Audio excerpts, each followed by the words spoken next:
Chapter 365. He looked at Freeman in surprise. Why would you have this idea? Freeman rubbed his head and replied with a laugh. Actually, the reason is very simple. Isn't making a complete machine more profitable than making parts? He rolled his eyes. Making a complete machine is harder than making parts. You're doing well in making parts, and I think you have a lot of prospects. So why do you suddenly want to change? Freeman looked at Su Yi's disapproving expression and carefully asked, That means you don't approve of us making the magic fan? This. Su Yi seriously thought about it before shaking his head. It's not that I don't approve of it. After all, the Ireland Chamber of Commerce is your own company, so I can't make this decision for you. But I must remind you that making a complete machine and making parts are two different things. Although your Ireland Chamber of Commerce's parts are quite good and your craftsmanship is quite good, there are many things you need to pay attention to for a complete machine, and it has a high requirement for the technology. Are you really confident in making it? I don't dare to say that I have 100% confidence. Freeman honestly shook his head. But we feel that we should give it a try. What do you think? If you really have made up your mind to give it a try, I will support you. But if this new attempt fails, it is very likely that you will suffer a heavy loss. Do you have the confidence and mental preparation to suffer a large loss? He asked. Freeman forcefully nodded. Yes. Everyone is very clear that if we want to make a complete machine, there will be many difficulties. But if we don't even dare try, that would be too unreasonable. So after discussing this, we've decided to try making a magic fan. Seeing the serious expression on Freeman's face, he was silent for a bit before giving a slight nod. All right, since you've made your decision, I can't say anything else. Speak. How do you need me to support you? Do I give you all the technology for making the magic fan? To be honest, I don't think that you can afford it, because when the technology is transferred to the other companies in Banna City, it costs at least 100,000 gold coins. With your current strength, it's not enough. Yes, I understand. But Chairman Su, we are not planning on buying the magic fan production technology from you. We just want to buy the magic array-related technology. Oh, he was surprised. Although the magic array technology is the core technology of the magic fan, you can't make a magic fan with just this thing. From what I can see for the magic fan, the most important thing is the mechanical structure and external components other than the magic array. We are confident that we can overcome all of this. Freeman said confidently. Our Ireland Chamber of Commerce has been in the component processing business for more than a year. Now, everyone is very confident in producing qualified components. I won't say this, but we have already figured out the structure of the various Shinfei brand magic fans. Everyone believes that as long as we work hard enough, we can even make a magic fan that is the same as the Shinfei brand magic fan. You really are confident, Yi said with a smile. But Freeman, I feel that you're thinking too simply of this thing. Any magic machine is not as simple as being made from different components. There's also a lot of mechanical knowledge involved. If you can't grasp this, I'm afraid you'll meet many difficulties when making the magic fan. I know. Freeman was still filled with confidence. But I and everyone want to give it a try. Chairman Su, are you willing to give us this chance? You revealed a faint smile. Of course I'm willing. To be honest, being able to hear this idea from your mouth, I'm very happy. Actually, I won't hide it from you. If it's possible, I hope that there will be more companies that have the courage to produce higher-level magic machines like you, because only like this can the magic machine industry develop even faster. Really? Hearing Yi agree, Freeman's face was filled with pleasant surprise. He grabbed Yi's hand and forcefully shook it as he asked, Then Chairman Su, are you willing to give us the magic array technology for the magic fan? After saying this, Freeman revealed a shy and awkward look. But, Chairman Su, you know that our company doesn't have that much money, so can you sell it to us at a cheaper price? All right, Yi nodded. Since I've agreed, of course I won't make it hard for you. Yi raised another finger. 10,000 gold coins is the fee for our new flyer to transfer the magic array technology to your Ireland Chamber of Commerce. How about it? Do you think this is acceptable? The worry on Freeman's face disappeared, and he broke out in laughter. Yes, yes, of course. It's only 10,000 gold coins. This is too cheap. Chairman Sue, I won't hide it from you. Our original estimate was...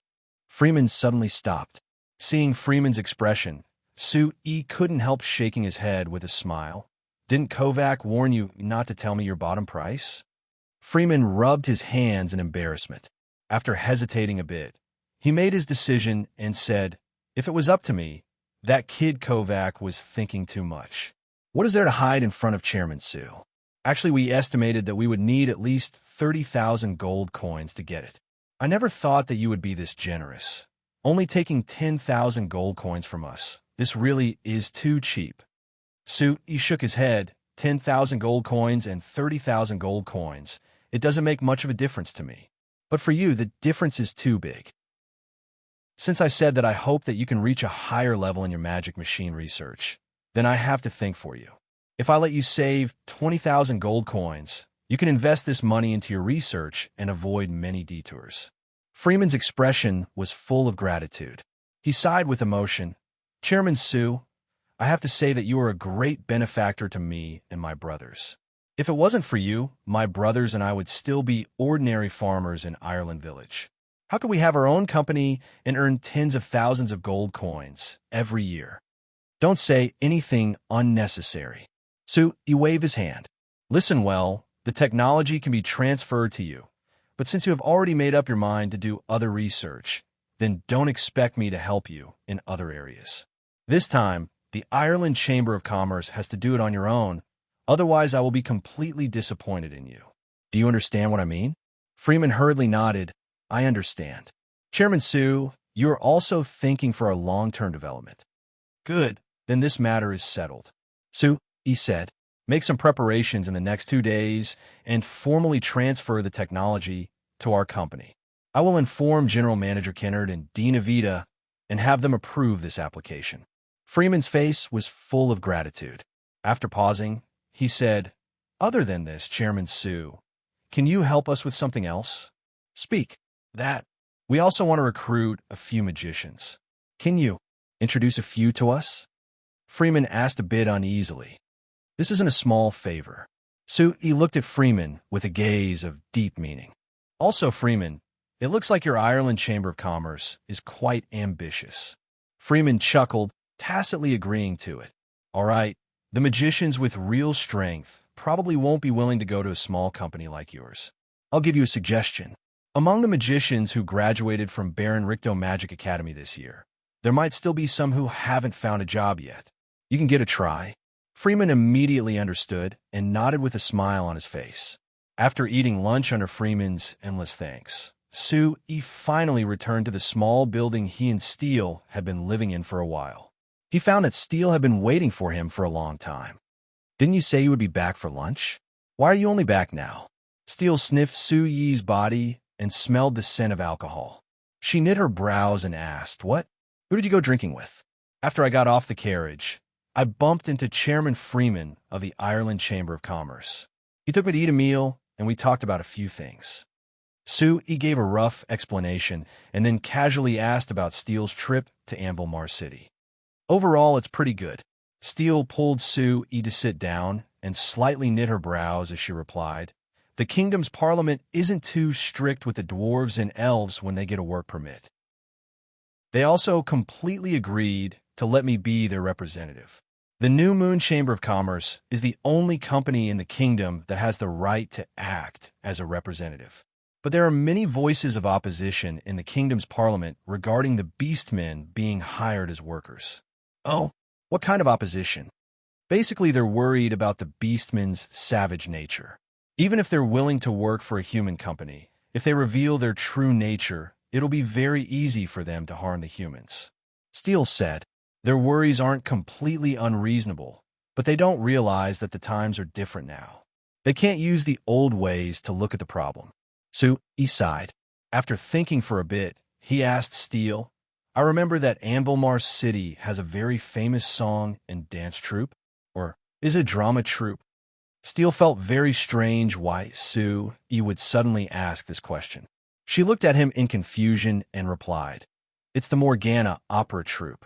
It's an opera troupe, not a song and dance troupe or drama troupe. Oh, opera, that's even better.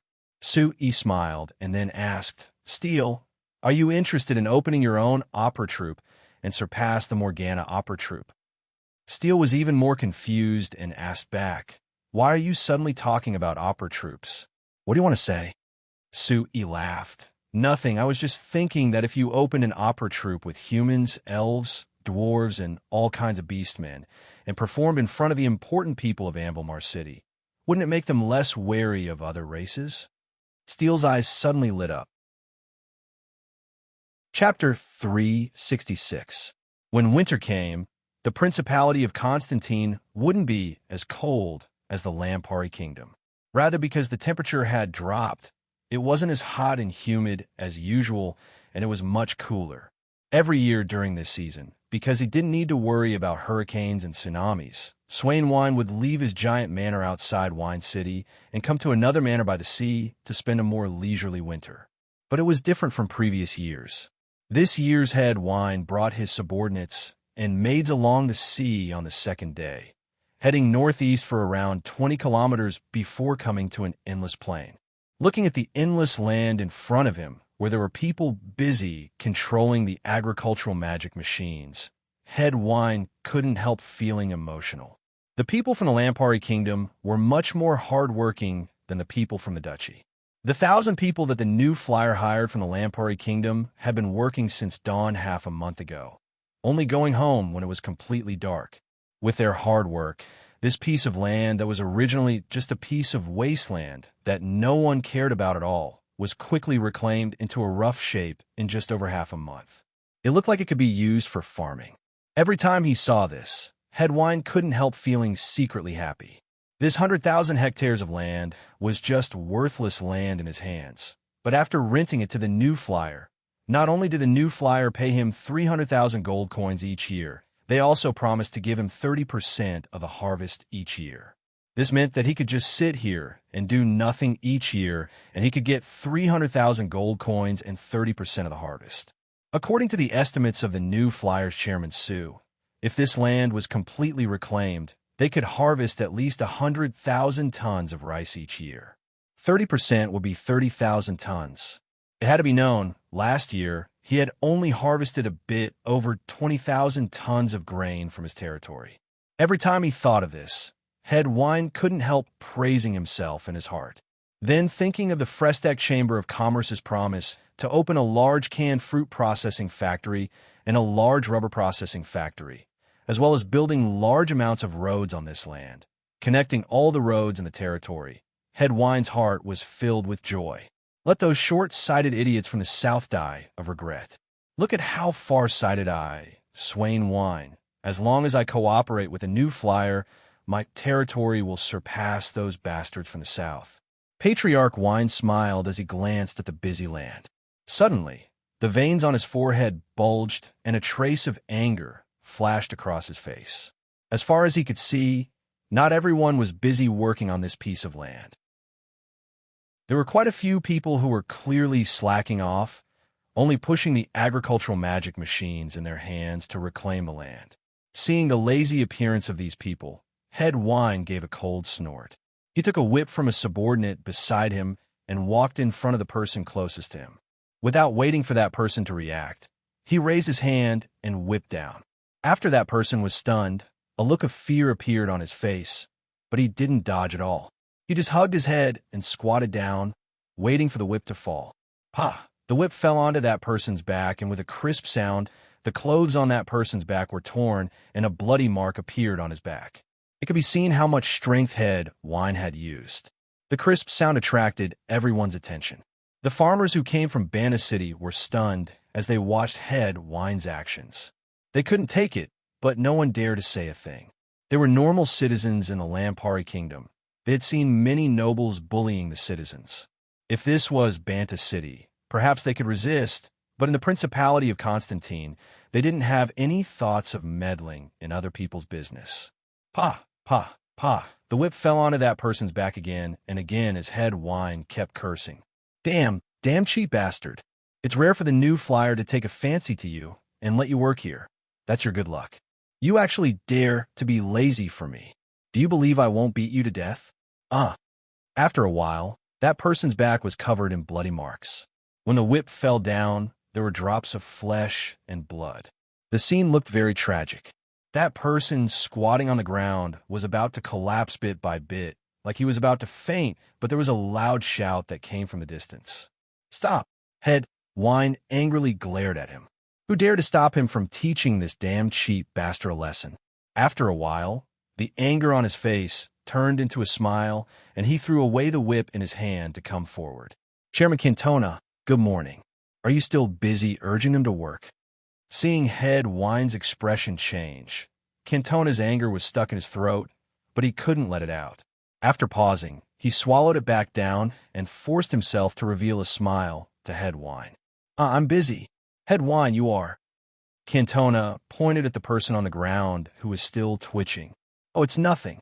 I just saw a fellow who was lazy and didn't work, so I taught him a lesson for you. Head Wine replied with a smile while kicking the person on the ground. This damn cheap bastard. I finally found such a good job for him, but he doesn't do it properly. Don't you think he deserves to die? Cantona's face twitched as he thought that a noble like you, who only knows how to bully the citizens of his territory, deserves to die. But this was the other side's territory, so Cantona forced down the anger in his heart. He forced out a smile as he said, This, Head Wine, he is indeed in the wrong for being lazy, but you shouldn't beat him like this, right? Look at him like this. How can he keep working? What are you worried about? Head Wine curled his lips and said in a voice of disdain, This damn cheap bastard, there's no pity in beating him to death. If you're worried about not having enough people to work, it's very simple. I'll just catch a few more people for you. Cantona's eyes twitched, and he almost couldn't help cursing out. It was a good thing that since he established the Cantona Chamber of Commerce, he had seen many things and experienced many things. He was much more shrewd than before, so he endured it in the end. Head Wine, you can't say it like this. He is now hired by the new flyer in name, helping the new flyer develop this piece of land. So strictly speaking, he should be considered an employee of a new flyer. Even if he is lazy and doesn't work, you should let the new flyer decide how to deal with him. Don't you think? Cantona knew that if he brought out his Cantona Chamber of Commerce, Head Wine wouldn't put them in his eyes, so he deliberately emphasized that the workers hired from the Principality of Constantine belonged to the new flyer in name. As expected, after hearing Cantona's words, Head Wine knit his brows and thought about it before saying with a nod, All right, since these cheap bastards have been given to the new flyer, then how to deal with them will be decided by Chairman Sue. I shouldn't interfere. But Chairman Cantona, tell Chairman Sue from me that he can deal with these cheap bastards as he pleases. Even if he beats them all to death, there's no problem at all. Let him deal with them as he pleases. There's no need to worry about anything. Cantona was too lazy to be angry with him, so he nodded in agreement. Then he called over 2 people to treat the unlucky fellow who had stopped twitching and had clearly fainted. When the other people left, the hostility on Head Wine's face faded. He pointed at the land being reclaimed in front of him with a smile and asked Cantona, Chairman Cantona, with this speed, how long will it take to finish this land? This. If nothing unexpected happens, I think it'll take less than a month to reclaim it all. Cantona thought about it before replying. If we move a bit faster, we should be able to start sowing at the beginning of next year. With the climate of your Principality of Constantine, you should be able to harvest the first batch of grain next spring. Definitely, definitely. Head Wine nodded. Chairman Cantona, you can be assured. Our Principality of Constantine can't compare to your Lampari Kingdom, but this kind of land is much better than your Lampari Kingdom. I'm not joking, the 100,000 hectares of land I've rented to New Flyer are all good farmland. As long as you take care of it and plant the seeds, you don't need to care about anything else. You'll be able to grow crops in a few months. Do you believe me? Cantona looked at Head Wine.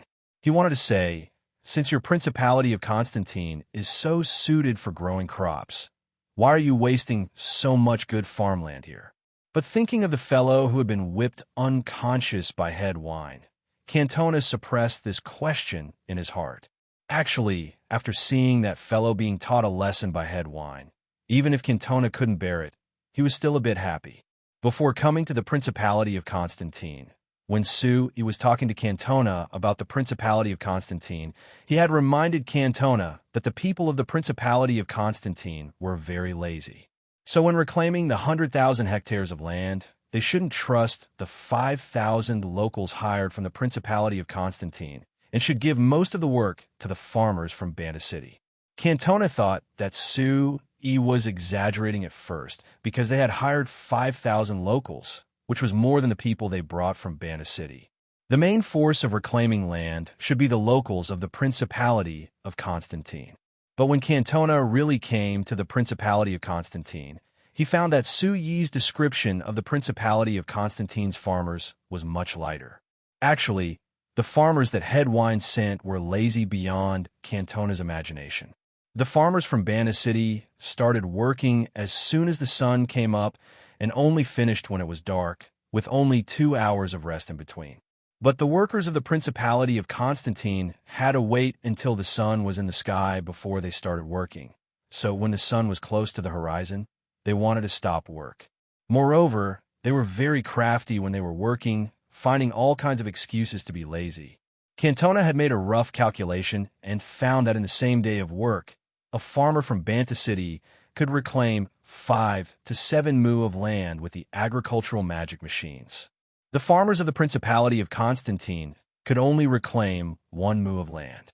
Although part of the reason was that the farmers from Banda City were more used to using the agricultural magic machines. They had already been here for half a month, so this wasn't the main reason. So in short, the workers of the Principality of Constantine were just too lazy. Chapter 367. These words naturally couldn't be said to Headwine because the reason why the Frestac Chamber of Commerce hired these farmers was because they had signed an agreement with Headwine. It could be considered helping Headwine solve the living problems of the 5,000 people in his territory. Moreover, according to Sui's investigation and Cantona's private investigation, although these 5,000 people worked here and received wages from the new flyer, they were still considered citizens of Headwine's territory. Even most of their wages had to be given to Headwine. So Headwine could teach these lazy workers a lesson without any scruples. Rather, Cantona was dissatisfied with this lazy fellow, but he still had to protect him. After all, to Headwine, killing one didn't affect him at all. He could just change to another person.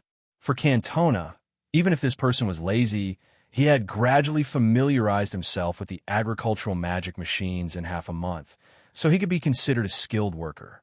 Even if he was dissatisfied with the attitude of these farmers, he could at least play a role. If it was someone else, they would have to start from the beginning. Looking at Headwine's fat face, Cantona's heart was filled with emotions. This kind of disgusting, cruel, and lecherous noble. Because he controlled this land, he could earn large amounts of income from the new flyer each year. Other than the rent of 300,000 gold coins and 30% of the harvest, each of the 5,000 workers had a monthly wage of 5 gold coins. Out of a total of 25,000 gold coins a month, he took away at least 20,000 gold coins a month, which added up to over 200,000 gold coins a year. Calculating it all, just by renting out these 100,000 hectares of land, Headwine earned around 600,000 gold coins a year. Thinking of this large number, Cantona couldn't help feeling pain in his heart. If he didn't give this money to Headwine and used it in other places, how many things could he do? But Cantona was very clear that this was the entrance fee for the new flyer to open the door to the Principality of Constantine. But it was probably only someone as bold as Sui who dared to make this decision, right? At least Cantona didn't dare. Chairman Cantona, I still have a question. Headwine's voice pulled Cantona back from his thoughts. Patriarch Wine, do you have any questions? Please ask directly. Cantona reacted and quickly said with a smile. Headwine pointed at the agricultural magic machines working in the field and asked, these agricultural magic machines should be made by New Flyer, right? I wonder, would Chairman Sui be willing to sell some of these things to me? Cantona gave a laugh. Of course.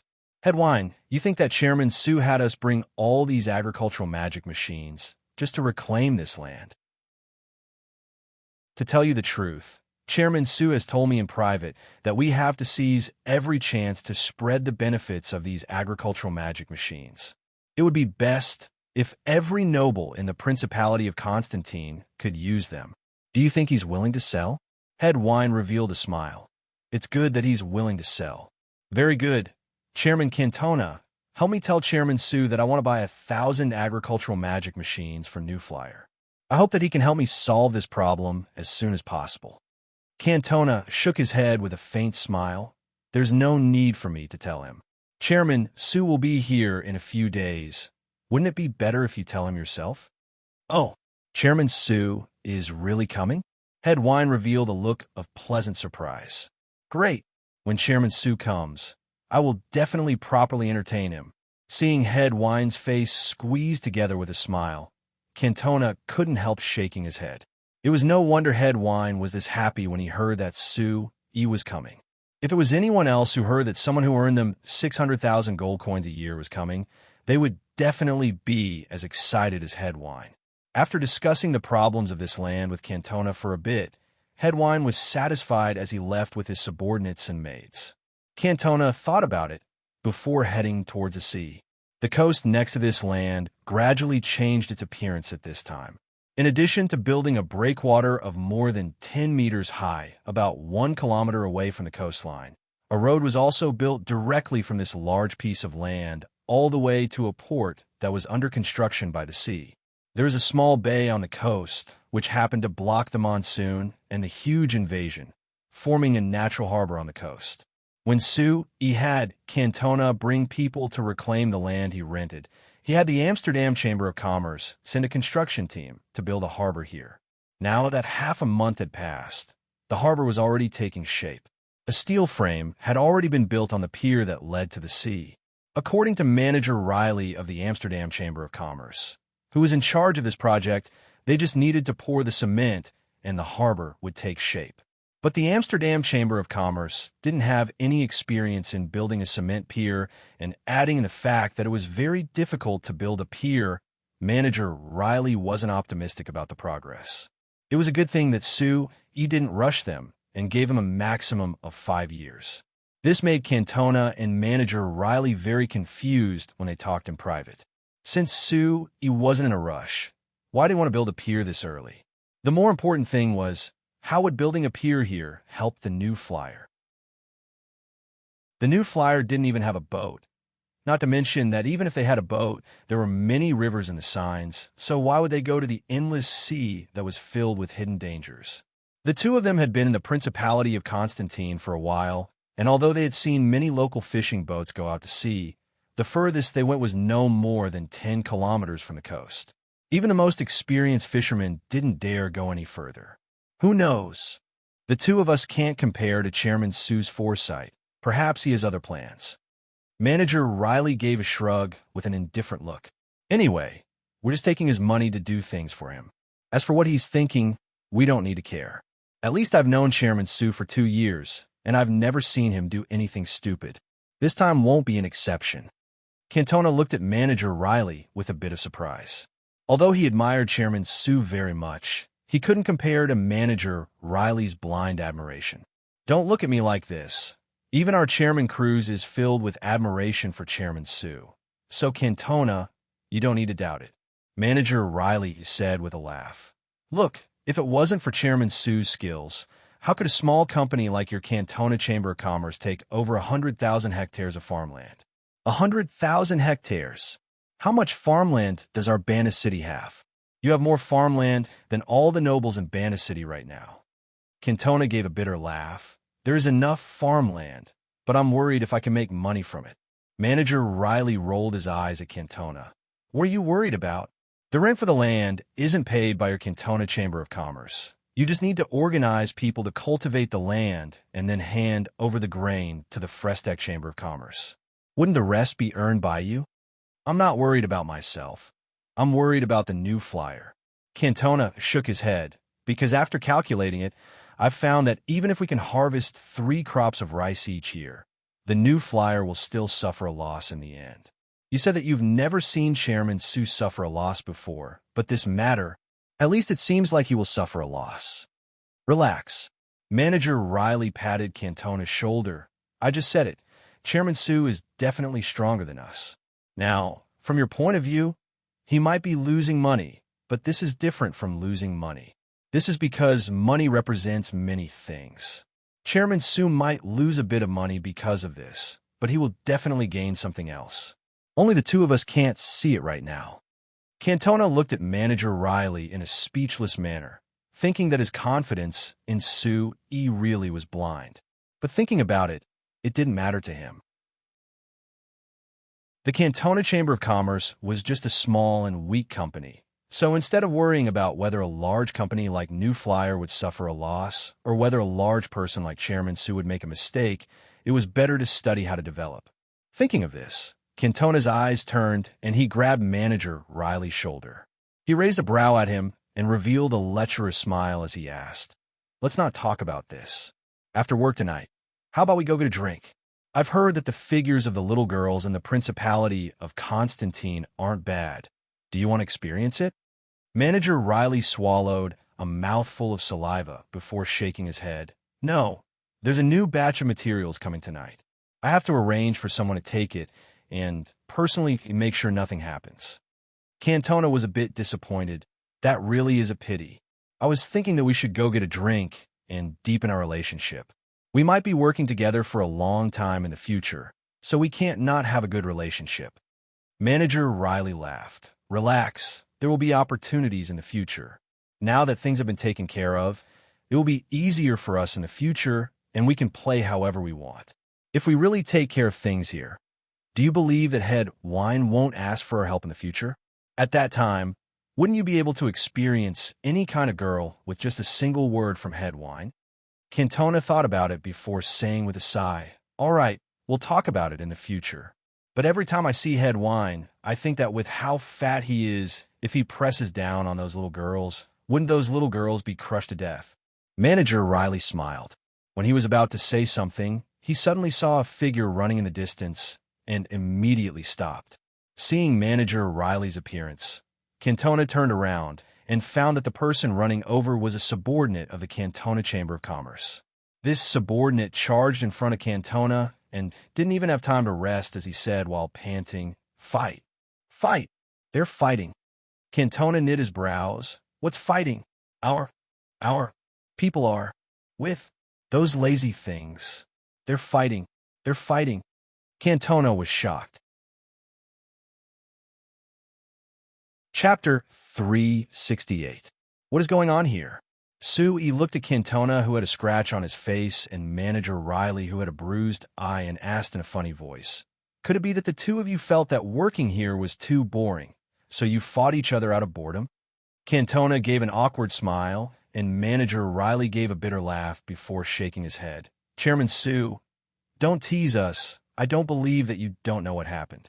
As for this matter, we need your opinion on how to deal with it." Seeing the distressed expressions on their faces, Sue stopped teasing them.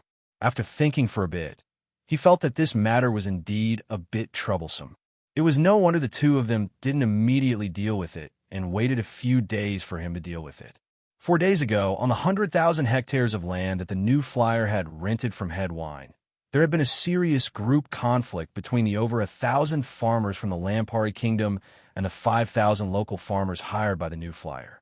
According to the statistics, there were over 300 Banda City farmers and over 500 local farmers that had participated in the conflict. Although there weren't any serious deaths, there were close to 100 people that were heavily injured and over 400 that were lightly injured. Even Cantona, who was mainly in charge of the farm, and Manager Riley, who wasn't related to this, had been slightly injured. Because of this serious matter, all the work on the Shinfei farm had stopped. Cantona and his subordinates had been busy with work and hadn't slept well for several days. As for this matter itself, it isn't that hard to deal with.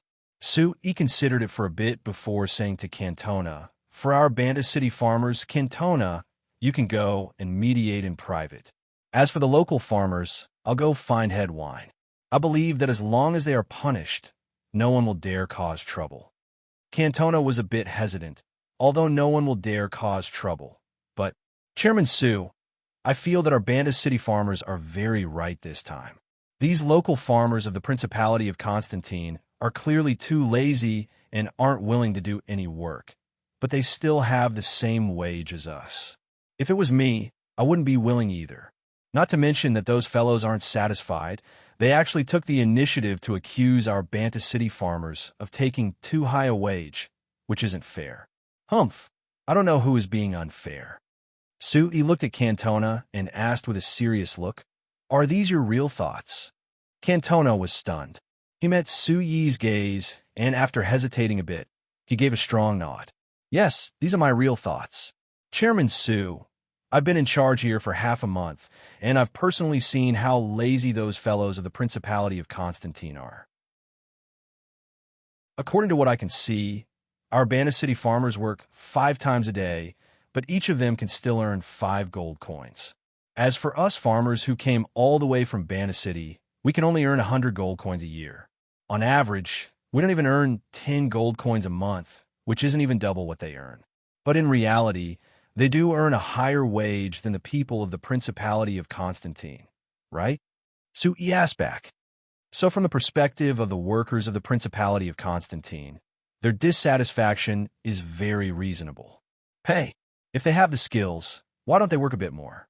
According to what I said, they should follow the rules of our Banta City and pay according to how much work they do. Those who work more get more, and those who work less get less. If they don't do anything, they shouldn't even think of getting a single copper coin. Su Yi revealed a faint smile. This idea isn't bad, but it's a pity that the situation of the Principality of Constantine is different, so it can't be implemented. Why can't it be implemented? Cantona asked in an unconvinced voice. Because I think that you're very clear that most of the wages of these workers end up in Headwine's pockets. Cantona was a bit surprised, but he instantly understood.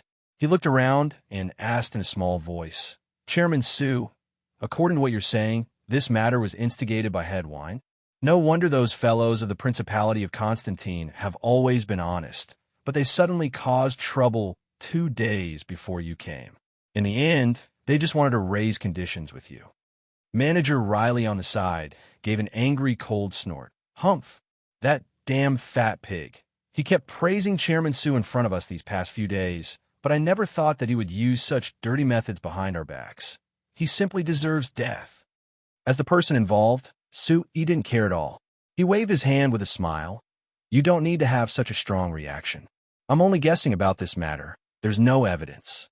We still need to cooperate with Headwine in the future, so we can't make our relationship too stiff." "Then you mean that we should accept his threat this time?" Cantona said in an unconvinced voice. "Chairman Su, this damn fatty is insatiably greedy. If you agree to him once, I'm certain that he will keep doing this." Right, this kind of person's thoughts are definitely like this. As long as we give in to him once, he will become even worse. "Chairman Su, I also feel that we shouldn't let him succeed this time. Otherwise, there will be no end to the troubles." Manager Riley also said, "Relax, I know what to do." Su Yi shook his head with a faint smile. "If it's just a request for money, I'm not worried at all. Then again, even if he has enough money, it's a problem if he has the life to spend it." Cantona and Manager Riley were surprised at the same time. They looked at each other and saw a trace of fear in each other's eyes. From Su Yi's words, they could feel a trace of coldness. "All right, I'll leave the work of pacifying the farmers of Banta City to you, Cantona. Manager Riley, we're old friends, so if you can help with this matter, I'll thank you first." Chairman Su is too polite. Manager Riley waved his hand. "With our relationship, this is just a small matter. But I feel that if you personally come out to pacify them, the effects will be better. To be honest, many of our Banta City's farmers are willing to leave Banta City and come all the way here to farm because of you and the Frestac Chamber of Commerce's signboard. And of course I will come out, but I won't be here for long, and there are many other things I need to do, so the rest of the work will be left to you." Su Yi nodded before saying to Cantona again, "Remember, you have to calm the emotions of our Banta City farmers. Don't let them have any doubts about continuing to farm here." "All right, I will do my best." Cantona nodded in response.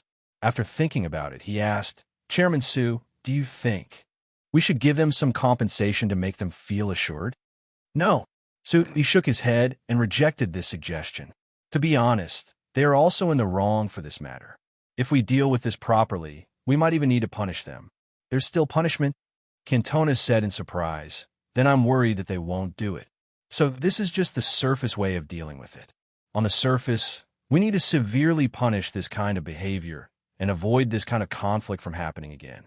But in private, we need to tell them our new flyer's real attitude. It isn't convenient for me to come out on this matter, so I need you to communicate with them, Cantona.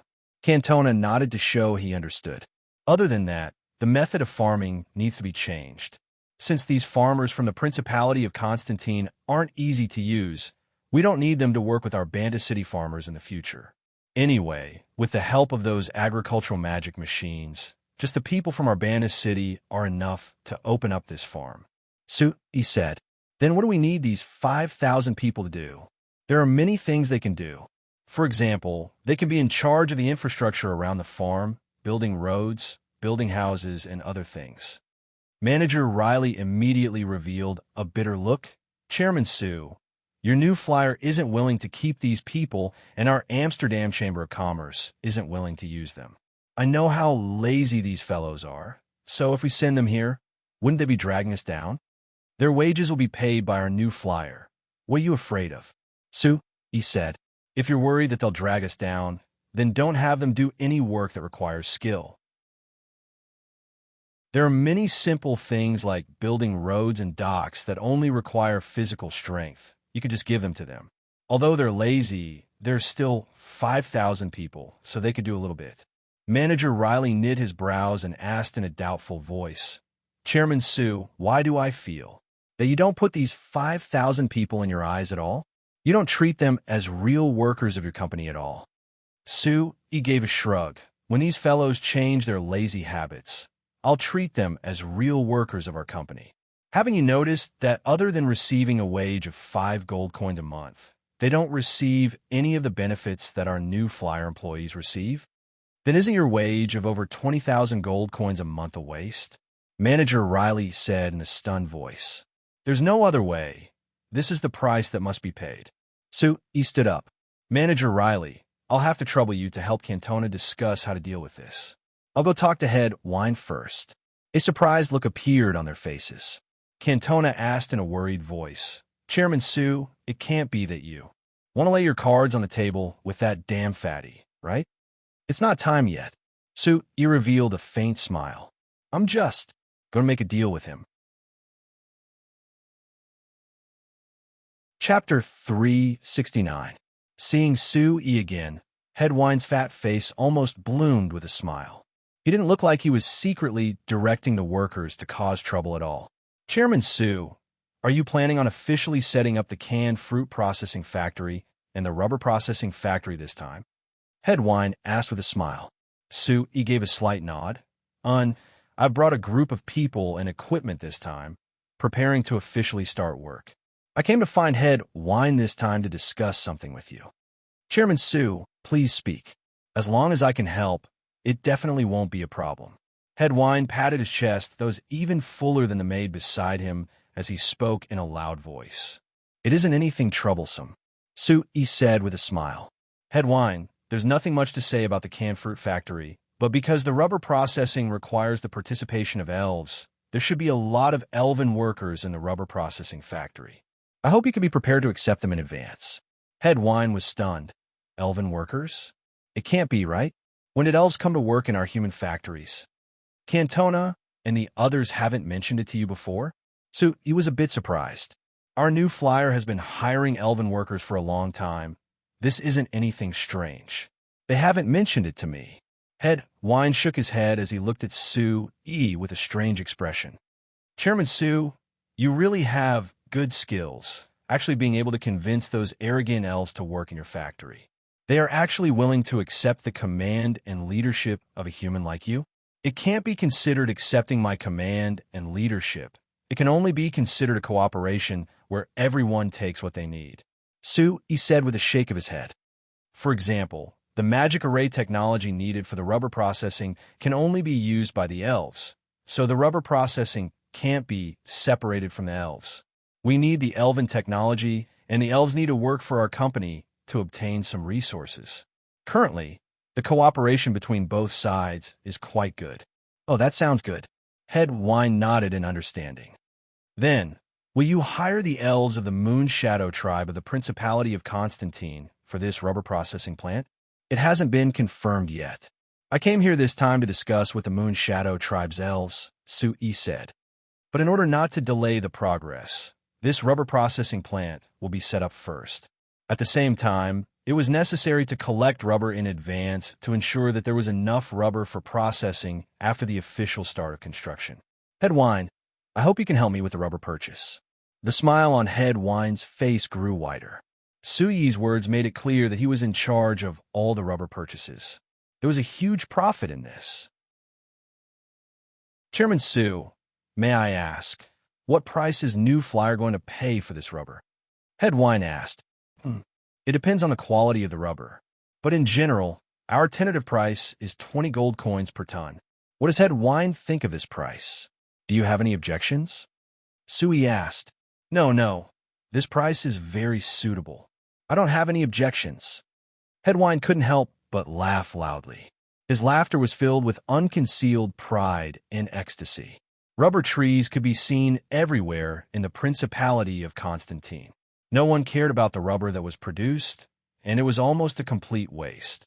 Now that the Frestech Chamber of Commerce was willing to buy this thing that was no different from trash in Head Wine's eyes for 20 gold coins a ton, this was simply a pie falling from the sky.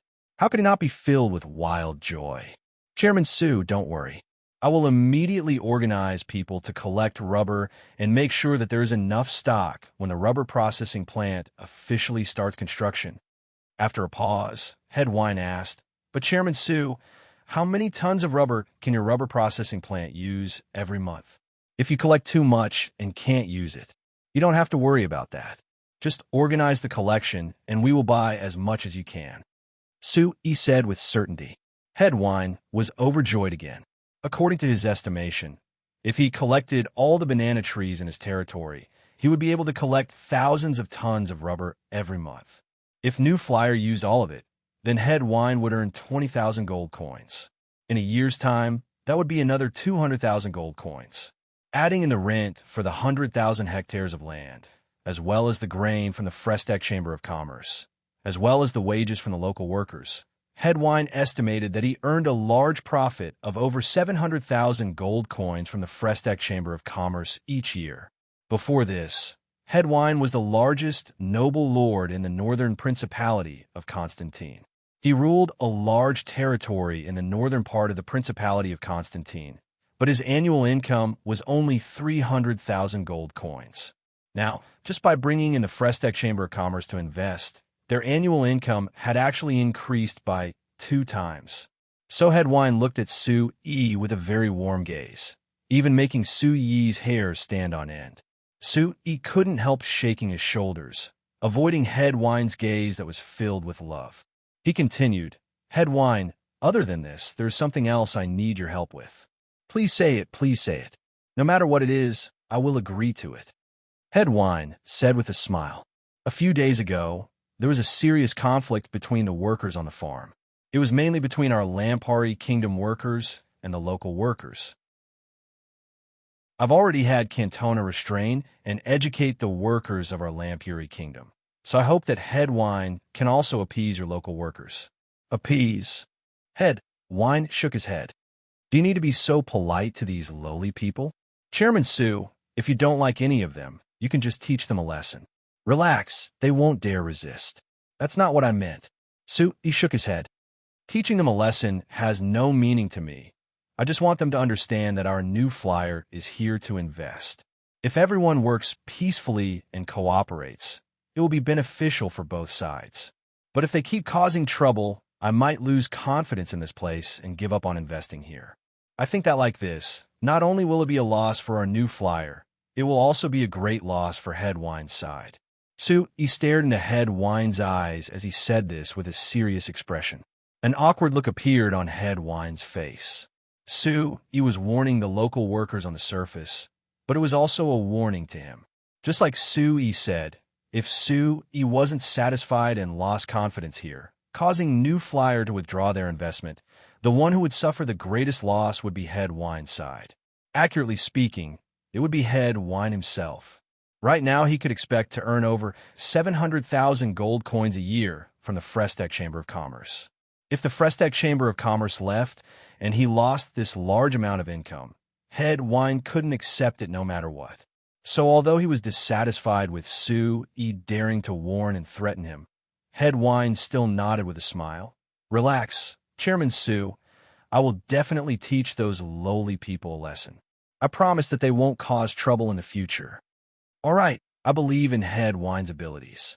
Sui's serious expression relaxed, and he said with a faint smile, Head Wine, let me tell you another piece of good news.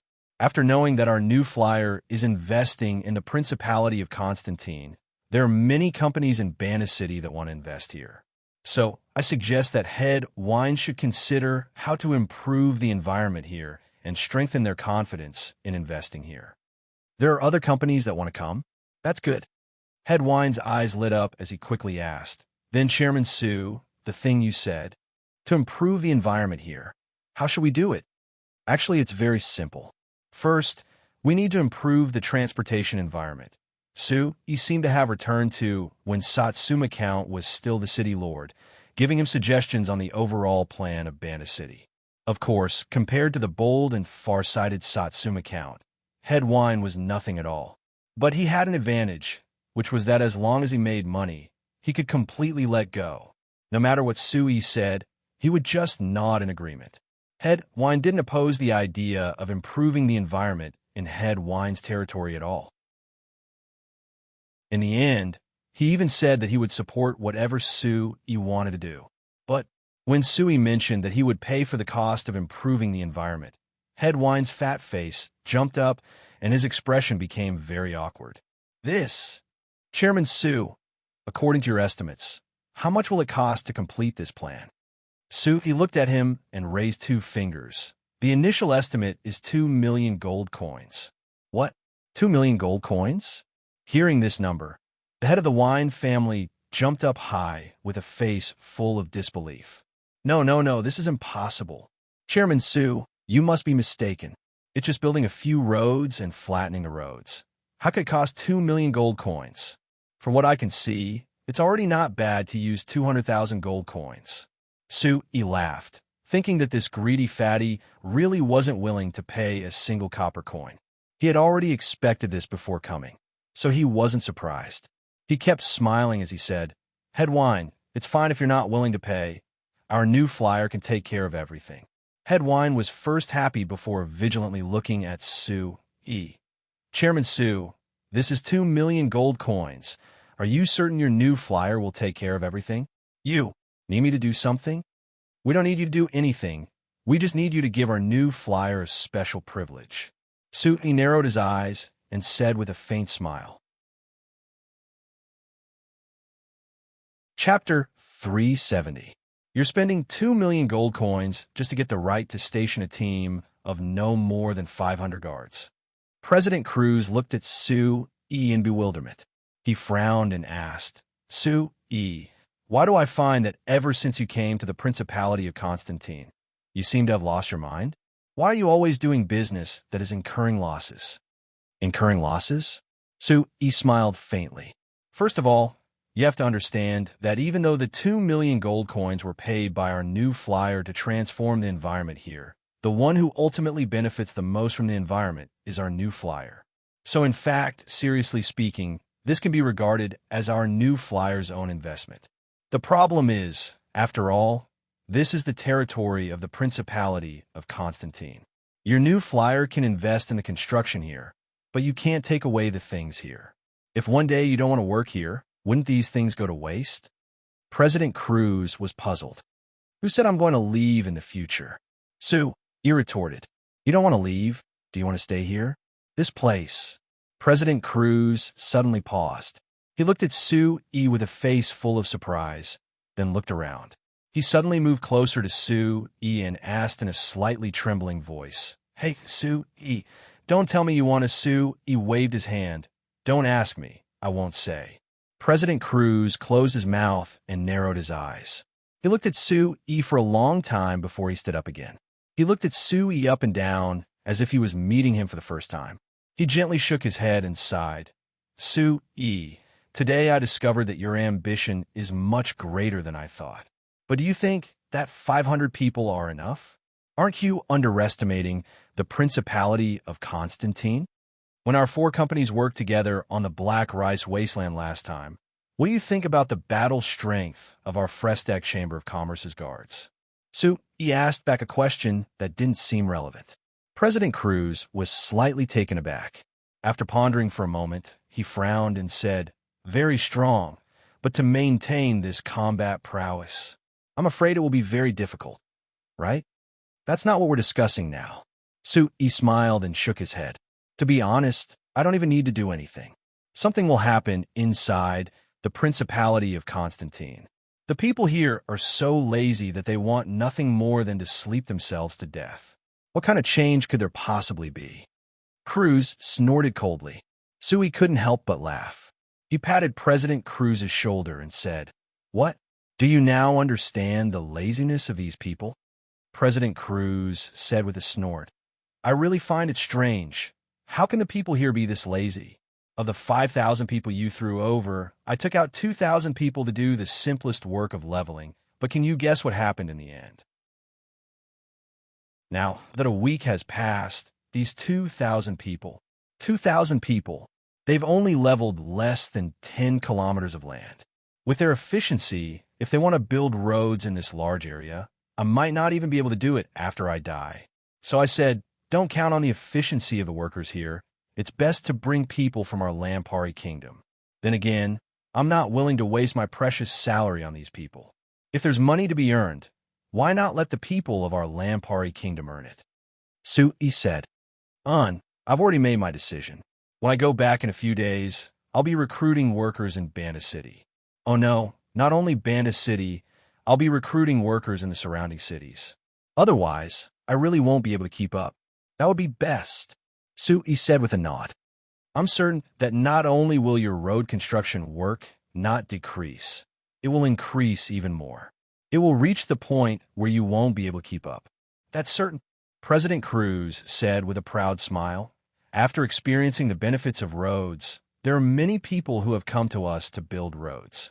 Not only have we built over 1,000 kilometers of roads in the Lampari Kingdom, we've even built over 300 kilometers in the Kingdom of Ruhr. Adding in the roads you have here, we'll be building over 1,500 kilometers of roads next year. It's still too little, Sue-E said with a sigh. According to my estimates, if we want to build roads in every part of the Lampari Kingdom, we'll need at least 50,000 kilometers. It's still far from enough. 50,000 kilometers, President Cruz said in a stunned voice. Isn't this too exaggerated? Could it be that you want to build roads everywhere in the Lampari Kingdom? Why not? Sue-E asked back. Could it be that you don't feel that this is something that should be done? President Cruz paused before he couldn't help nodding. I feel that it should be done. But there's a problem now. Sue-E, although it's very convenient to build roads, the increase in transport capacity that you mentioned didn't appear at all. The horse carriages are just a bit faster and more relaxed, but there isn't any significant increase. If you want to ask when a magic car will be made, why are you beating around the bush? Sue-E snappily said. President Cruz laughed. It's good that you know. Then tell me the truth. When will the magic car you mentioned be made? Sue-E looked to the northeast. That was where the falling rain valley was. Before coming here, the research facility told me that they had made a major breakthrough in the magic car research. If I can see the results of their research when I go back this time, perhaps I can give you an accurate answer. President Cruz gave a disappointed sigh. I've been waiting for your magic car for a year, but it still hasn't been made. Sue-E shook his head with a bitter smile. It's not just you, including me. Who knows how many people have been waiting for the magic car to be officially suppressed. But this matter can't be rushed. There are too many things to design the magic car, and if we can't guarantee success, there will be many problems. President Cruz could only give a helpless shrug. All right, I've been waiting for a year, so I don't mind waiting a bit longer. And before this, you should just focus on building roads. Su-yi said with a smile. When a magic car is released and the roads aren't finished yet, the magic car can't run at all. That would be a tragedy. President Cruz said with a cold snort. Be assured, I'm already adjusting the focus of our company's work.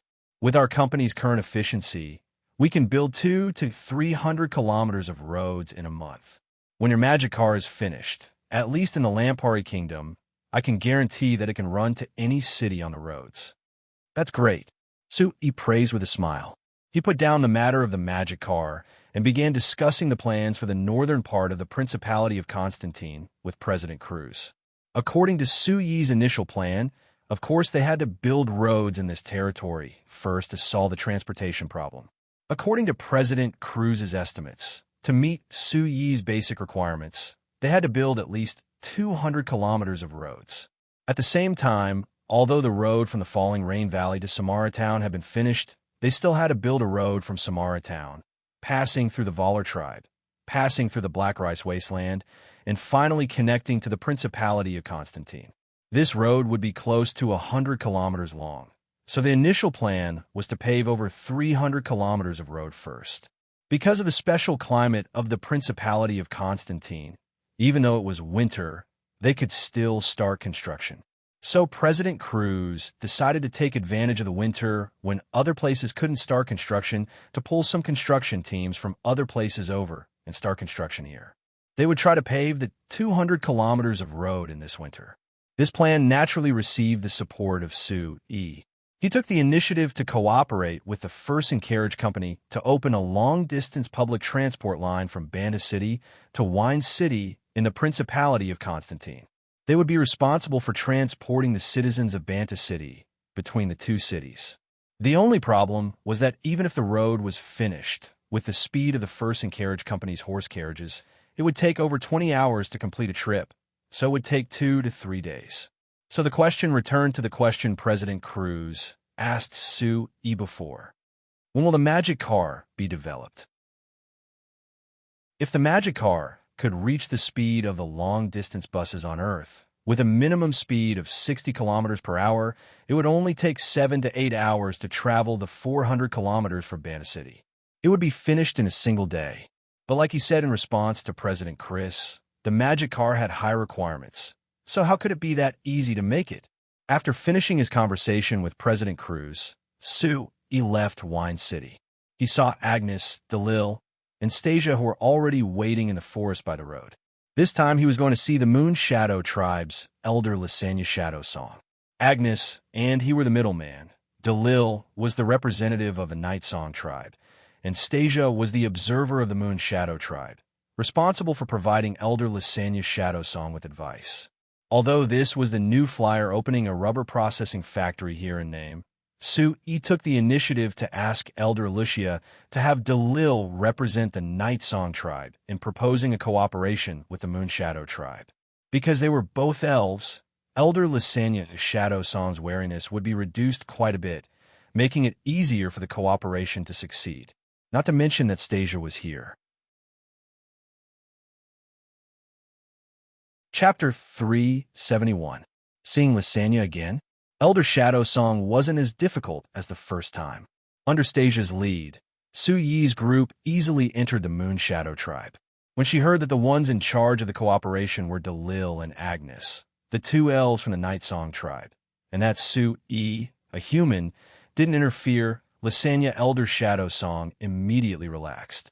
After Elder Shadow Song was surprised, she immediately relaxed. Her eyes that looked at Su-yi changed from being vigilant to being friendly. Seeing Agnes and Delil following Lysania Elder Shadow Song was accompanied by Stasia into a small elven room for the discussion. Su-yi smiled and casually found a place to sit down in the Moon Shadow tribe. Su-yi was very assured about this discussion. After a period of tempering, Delil was already experienced in business discussions. Although she wasn't as crafty as many old human merchants, she was still able to deal with Lysania Elder Shadow Song. Elder Shadow Song was more than enough to handle Lysania Elder. Moreover, no matter how one looked at it, This negotiation would only bring benefits to the Moon Shadow tribe, and no harm at all. Although the rubber processing factory that was about to be built belonged to the Xinfei Chamber of Commerce in name, it was the same as the Night Song tribe's factory in the Falling Rain Valley. In reality, it would be completely controlled by the elves. New Flyer only had the rights in name. At the same time, New Flyer would continuously send orders to the rubber processing factory based on their own needs, allowing the rubber processing factory to always have work to do. As for the rubber processing technology, the Night Song tribe and New Flyer would help the Moon Shadow tribe at the same time. They would work together on the research to ensure that the Moon Shadow tribe could completely grasp the rubber processing technology. In short, the Moon Shadow tribe didn't need to care about anything. They only needed to put in effort, and they would be able to earn a large amount of profit. For such a good thing, Su-Yi didn't believe in Lysania Elder Shadow Song. Shadow Song's Elder Guild remained indifferent. While waiting patiently, Su-Yi was thinking about his plans for the rubber processing plant. When he came to the Principality of Constantine for the first time and saw rubber trees everywhere, Su-Yi's first thought was that rubber really existed on this continent. Therefore, he didn't need to use resin to make tires, but could use rubber tires. Therefore, when he wanted to set up this rubber processing plant, he wanted to treat this rubber processing plant as a tire outer processing plant. But now that he had come to the Moon Shadow tribe and saw that there were obviously more elves here than in the Night Song tribe, Su-Yi realized that he had been too narrow-minded. Although most of the rubber on Earth was used to make tire covers, the use of natural rubber was far from just making tires. Moreover, from the plastic processing of the Night Song tribe, Su-Yi discovered a fact that he had always carelessly overlooked. After all, this place wasn't Earth. There were many things that Earth didn't have. The elven magic was even more varied than the magic of humans. Since the Night Song tribe could conduct research on plastic processing and develop different kinds of plastics with different magic and formulas, then the Moon Shadow tribe would definitely be able to make a big breakthrough in rubber processing with their much larger scale than the Night Song tribe. Therefore, the first step was to ask the rubber processing plant controlled by the Moon Shadow tribe to make tire covers according to the requirements of the New Flyer. At the same time, Su-Yi proposed to let the Moon Shadow tribe establish a research lab to research rubber processing technology. The constant pursuit of technology was Su-Yi's creed at all times. He hoped to impart this creed to the elves that he had gradually pulled into the ranks of the magic industry. After patiently waiting outside for a while, although the elves of the Moon Shadow tribe were very curious about this human that had appeared in their tribe, there wasn't a single elf that took the initiative to talk to him. Su-Yi was happy with the peace and quiet. He took advantage of this rare moment to think about all kinds of problems. Time quickly passed by. After around an hour, Stasia came out of the small room and invited Su-Yi in. After hinting for Su-Yi to sit down next to Agnes, Elder Lysania immediately asked Su-Yi, "Chairman Su, is your new flyer certain that you won't interfere with this rubber processing plant?" Hearing this question, Su-Yi immediately confirmed that Elder Lysania had already agreed to Agnes and Delil's suggestion, agreeing to establish this rubber processing plant. Yes. Su-Yi immediately nodded with a faint smile. Elder Lysania, the reason why our company retains the rights to this rubber processing plant in name is actually to avoid some trouble. After all, it is rare for elves to establish a company in our human society. If you want to establish it by yourself, you might encounter some difficulties. But if it is under our new flyer's name, it will save you some trouble. I understand. Elder Lysania nodded, but I have a question. Since you said that your new flyer retains the rights in name, it will save us a lot of trouble. But if your new flyer uses this right to do something to our rubber processing plant, doesn't that mean we won't be able to resist at all? Without waiting for Su-Yi to reply, Delil already replied, Elder Lysania, you don't need to worry. Chairman Su is a human who keeps his promises. Our Night Song tribe has already cooperated with him many times, and Chairman Su has never gone back on his words, so there's never been a problem with our cooperation. That's right, the chairman is a good person, he wouldn't do this kind of thing. Agnes on the side also said. Elder Lysania looked at Agnes and Delil with a bit of surprise before looking at Su-Yi. She gave a slight nod and praised. Chairman Su, As a human, you can obtain the trust of the elves of the Night Song tribe. This really is rare. Sue, you revealed a faint smile. I'm just keeping my promise and thinking from the perspective of the elves of the Night Song tribe. This is already very difficult. Elder Lysania thought for a bit before saying with a nod, since you can obtain the trust and recommendation of Elder Lucia, then I can also choose to trust you. But Chairman Sue, this kind of trust is only for you and not for other humans. Do you understand what I mean? I understand. I will personally participate in any cooperation with the rubber processing plant in the future, Sui said with a smile. But Elder Lysania, I hope that when you cooperate with our new flyer in the future, you can choose to trust a few humans through contact with us. After all, there are many times when I can't split myself up. Then again, our cooperation will likely last for a long time. Just like Elder Lucia and the two dwarven chiefs are worried about, I will grow old one day or even die. If you can only trust me, then there will be a very serious problem. I will consider your suggestion. But Elder Lysania turned to Agnes and asked, Elder Lucia also mentioned this problem in the letter she gave me last time, but I'm very curious. Since she is worried about this problem, why doesn't she think of a way to quickly increase Chairman Sue's magic power so that he can quickly become a great magician or even a great magus, extending his lifespan? Agnes and Delil looked at each other before shaking their heads in confusion. This can't be blamed on Elder Lucia. Sue continued. Increasing a magician's magic level is not a simple matter. I can only rely on my own hard work. Even if Elder Lucia wants to help me solve this problem, she can't do anything. No, there is actually a way. Is there a way? Agnes asked in a confused voice. Delil's expression changed. After thinking for a bit, she asked Elder Lysania in an uncertain voice, Honorable Elder, you wouldn't be talking about the legendary moon god's blessing, right? Elder Lysania softly shook her head. The moon god's blessing is something that even us elves find hard to obtain, not to mention a human like him. Then is there a way to quickly increase one's magic power? Elder Lysania didn't immediately reply. Rather, she turned to Sue and said, Chairman Sue, us elves don't like owing other people things. Although I'm willing to cooperate with your new flyer and open this rubber processing factory to try and improve the environment of our tribe, because our tribe can't take out gold coins, the initial costs of opening the factory will be paid by your new flyer. Sue waved his hand and said with a smile, This isn't much. Elder Lysania, you could just treat this as an investment. I have my eyes on the prospects of the rubber processing factory, so I want to invest in your Moonshadow tribe. No one owes anyone anything. If you insist on paying it back, then it's very simple. When the rubber processing factory generates profits, you can slowly pay it back. This is a very normal matter for us humans. No, this is not a method our elves are willing to accept. At least our Moonshadow tribe isn't willing. Elder Lysania shook her head. After thinking for a bit, she suddenly stood up.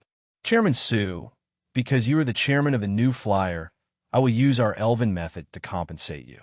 I believe that the compensation I'm giving you this time should be enough to offset the gold coins your company has spent on this investment. Sui also stood up in doubt. Looking at the confused Agnes and Delil, he could infer from Elder Lysania's words that the compensation she was talking about should be using a method to quickly increase his magic power. But Sue, he had already been in signs for over 5 years and had been in contact with magic for over 5 years. But this was the first time he had heard that there was a method in this world that could quickly increase one's magic power. Could it be the elves were hiding some secrets that humans didn't know about? Chapter 372. The Achievements of the Elves in Magic. If it was before the racial war, then they would definitely be much stronger than us humans. But after the racial war, more than 3,000 years have passed. The current level of magic of the elves may not be much higher than us humans. I don't think so. The lifespan of the elves is much longer than us humans, and their inheritance is more complete. In addition, the elves are not like us, who have all kinds of miscellaneous matters to deal with. They can completely focus on studying magic, so their level of magic will only get higher and higher. I'm afraid that's not right. The creativity of the elves is not as good as us humans. We humans can innovate and improve magic in these 3,000 years, but the elves can be said to be very few. This was very obvious before the racial war. In my opinion, the current level of magic of us humans has already far surpassed that of the elves. Creativity? You fellows are always proud of the creativity of humans. But can any of you tell me, although magic machines are very novel, they are actually not complicated things?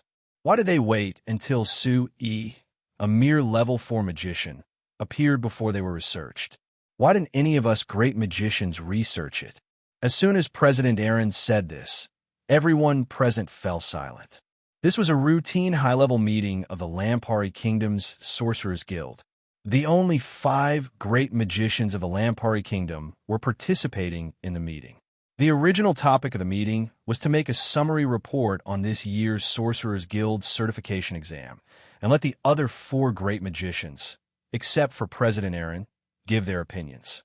However, when discussing the specifics of this year's exam, the great magicians discovered a strange phenomenon.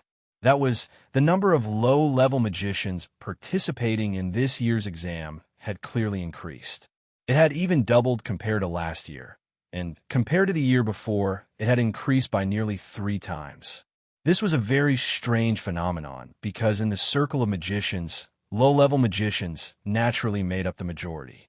But in fact, among these low-level magicians, most of them were already very old, but still hadn't made much of a breakthrough in the level of magic, and were considered to have no future.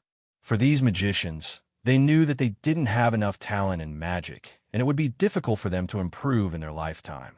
Therefore, most magicians had given up on the idea of improving their level. Even if they wanted to, it was difficult to improve because of their limited talent in magic. Therefore, they wouldn't participate in the Sorcerers Guild's certification test. Generally speaking, those who came to take the low-level magician certification test were mostly young and talented magicians. However, it was different this year. The number of magicians who signed up for this year's certification test had suddenly increased, and many of them were old magicians who were thought to have no future. It had to be known that the certification test wasn't free. Just signing up would cost a total of 5 gold coins. Not to mention, to participate in the certification test, one had to come to Anvilmar City. Because of this, the cost of travel, lodging, and other expenses were also not cheap. Therefore, unless one felt that their magic strength had greatly improved and had the confidence to pass a higher-level certification test, no magician would waste time, energy, and money to participate in the certification test. This year, there were a large number of magicians who participated in the certification test. Many of them clearly didn't have any obvious improvement in their magic strength, but they still came to participate. There were even a few magicians who risked being expelled from the Sorcerers Guild to cheat and attempt to pass a higher-level certification test. This was really strange, so when they were summarizing the report, the great magicians began to discuss this phenomenon. The reason why these low-level magicians did this was because there were benefits to be gained. Otherwise, no one would waste time, energy, and money for no reason, and even take a huge risk. But where were these benefits? After discussing for a while, great magician Eisenkel raised a possibility. It was related to the magic machine companies that were being built all over the Lampari Kingdom. Under the lead of a new flyer, almost everyone in the Lampari Kingdom saw the large benefits and potential of the magic machines. Therefore, especially this year, all kinds of magic machine companies had sprung up in the Lampari Kingdom. Since they were producing magic machines, they naturally needed a large number of magicians to be responsible for setting up the magic arrays. As for setting up a magic array, as long as it wasn't a very high level or powerful magic array, normal low-level magicians would be able to do it. This was because setting up a magic array didn't require a lot of magic. Because of this, the demand for low-level magicians in the Lampari Kingdom suddenly increased. Before this, the low-level magicians in the Lampari Kingdom didn't have a better life than normal people. Other than working as guards for a company, they didn't have any other good options.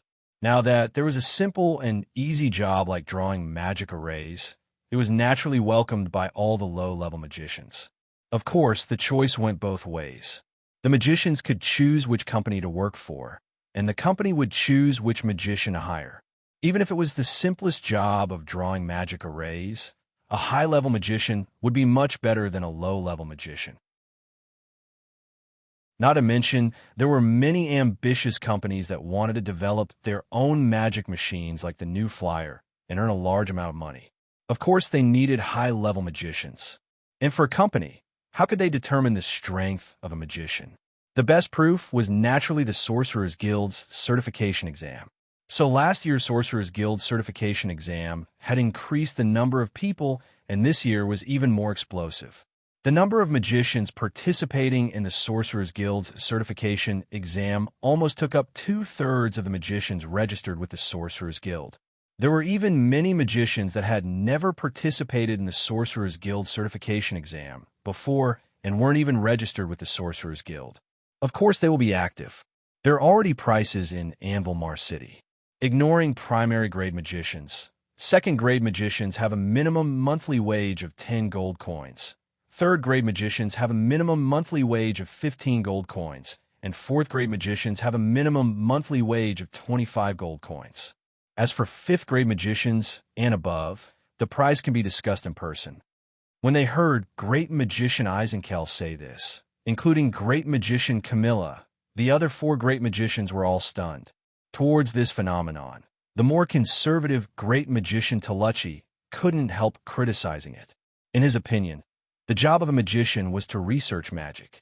These low-level magicians were not focusing on their research, but instead became so active because of a meager salary of a dozen or so gold coins a month.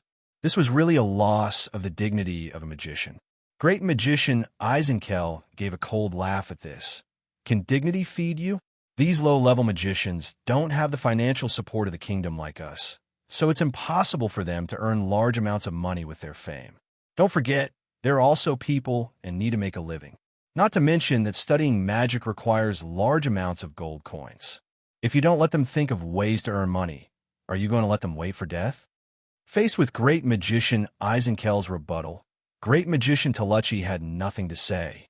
After that, with Great Magician Camilla's testimony, the other three great magicians understood that the reason for this strange phenomenon was indeed because of the demand from the various magic machine companies in the Lampari Kingdom. Because of this, the five great magicians couldn't help changing the topic to the new Flyer and then to Sue. After talking about Sue E, Great Magician Eisenkel asked Great Magician Camilla about Sue Yi's current whereabouts. Because Sue E didn't participate in this year's exam, the other three great magicians were very concerned about what Sue E was doing. When they learned from Great Magician Camilla that Sue E had gone to the Principality of Constantine for an investment investigation, the great magicians couldn't help feeling that it was a pity. This was because, in their opinion, Sue Yi's talent for magic was very high. If he was willing to focus on studying magic, perhaps the Lampari Kingdom would have a sixth great magician soon. When they heard Great Magician Camilla mention that Sue E was going to the Principality of Constantine's Elven Moon Shadow tribe to discuss cooperation, the great magicians changed the topic to elven magic. This created a debate about whether elven magic or human magic was stronger. Regarding this question, Great Magician Camilla and President Aaron remained neutral, feeling that both sides were at the same level.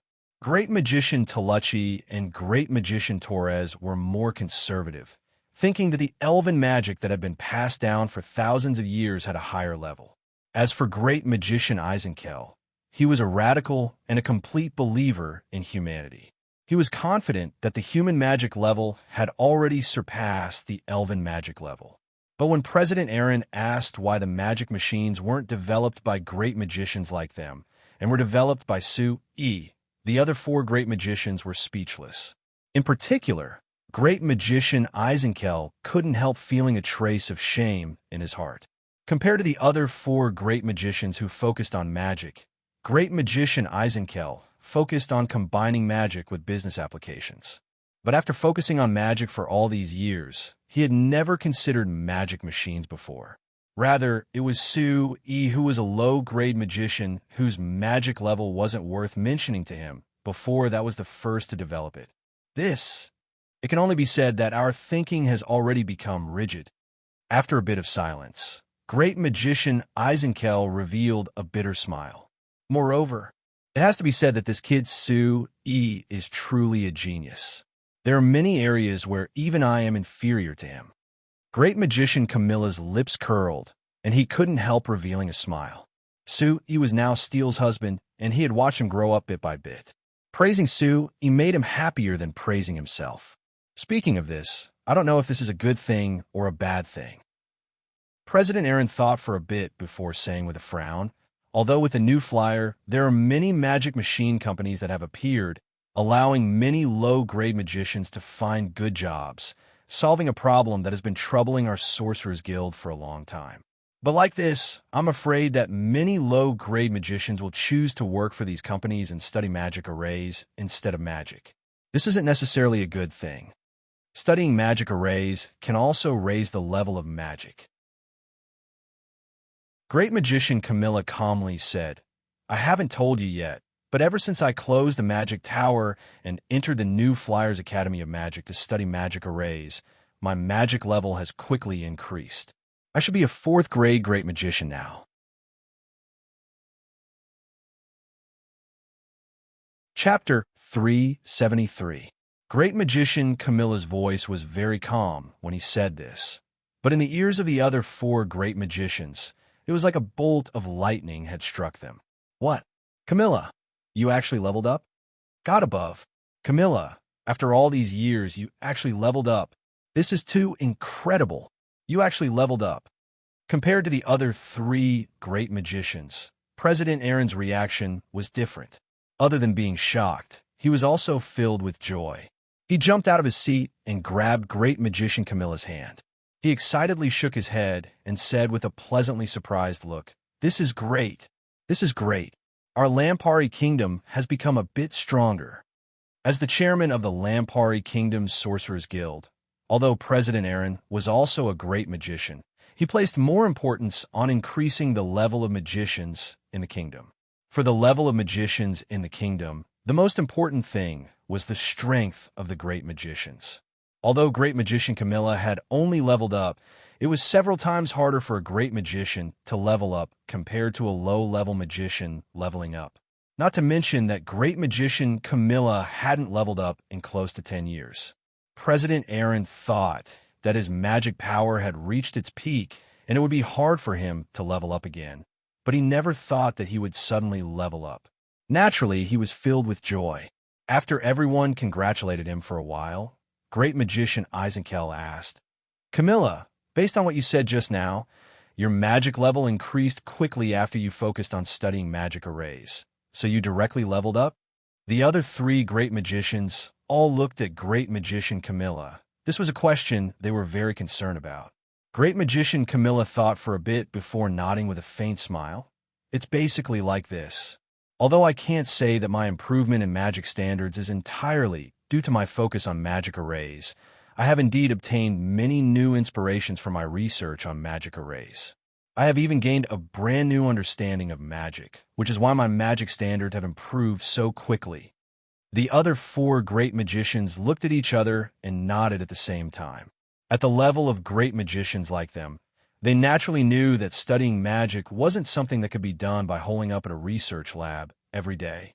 Instead, it could only be done by continuously deepening their understanding of magic.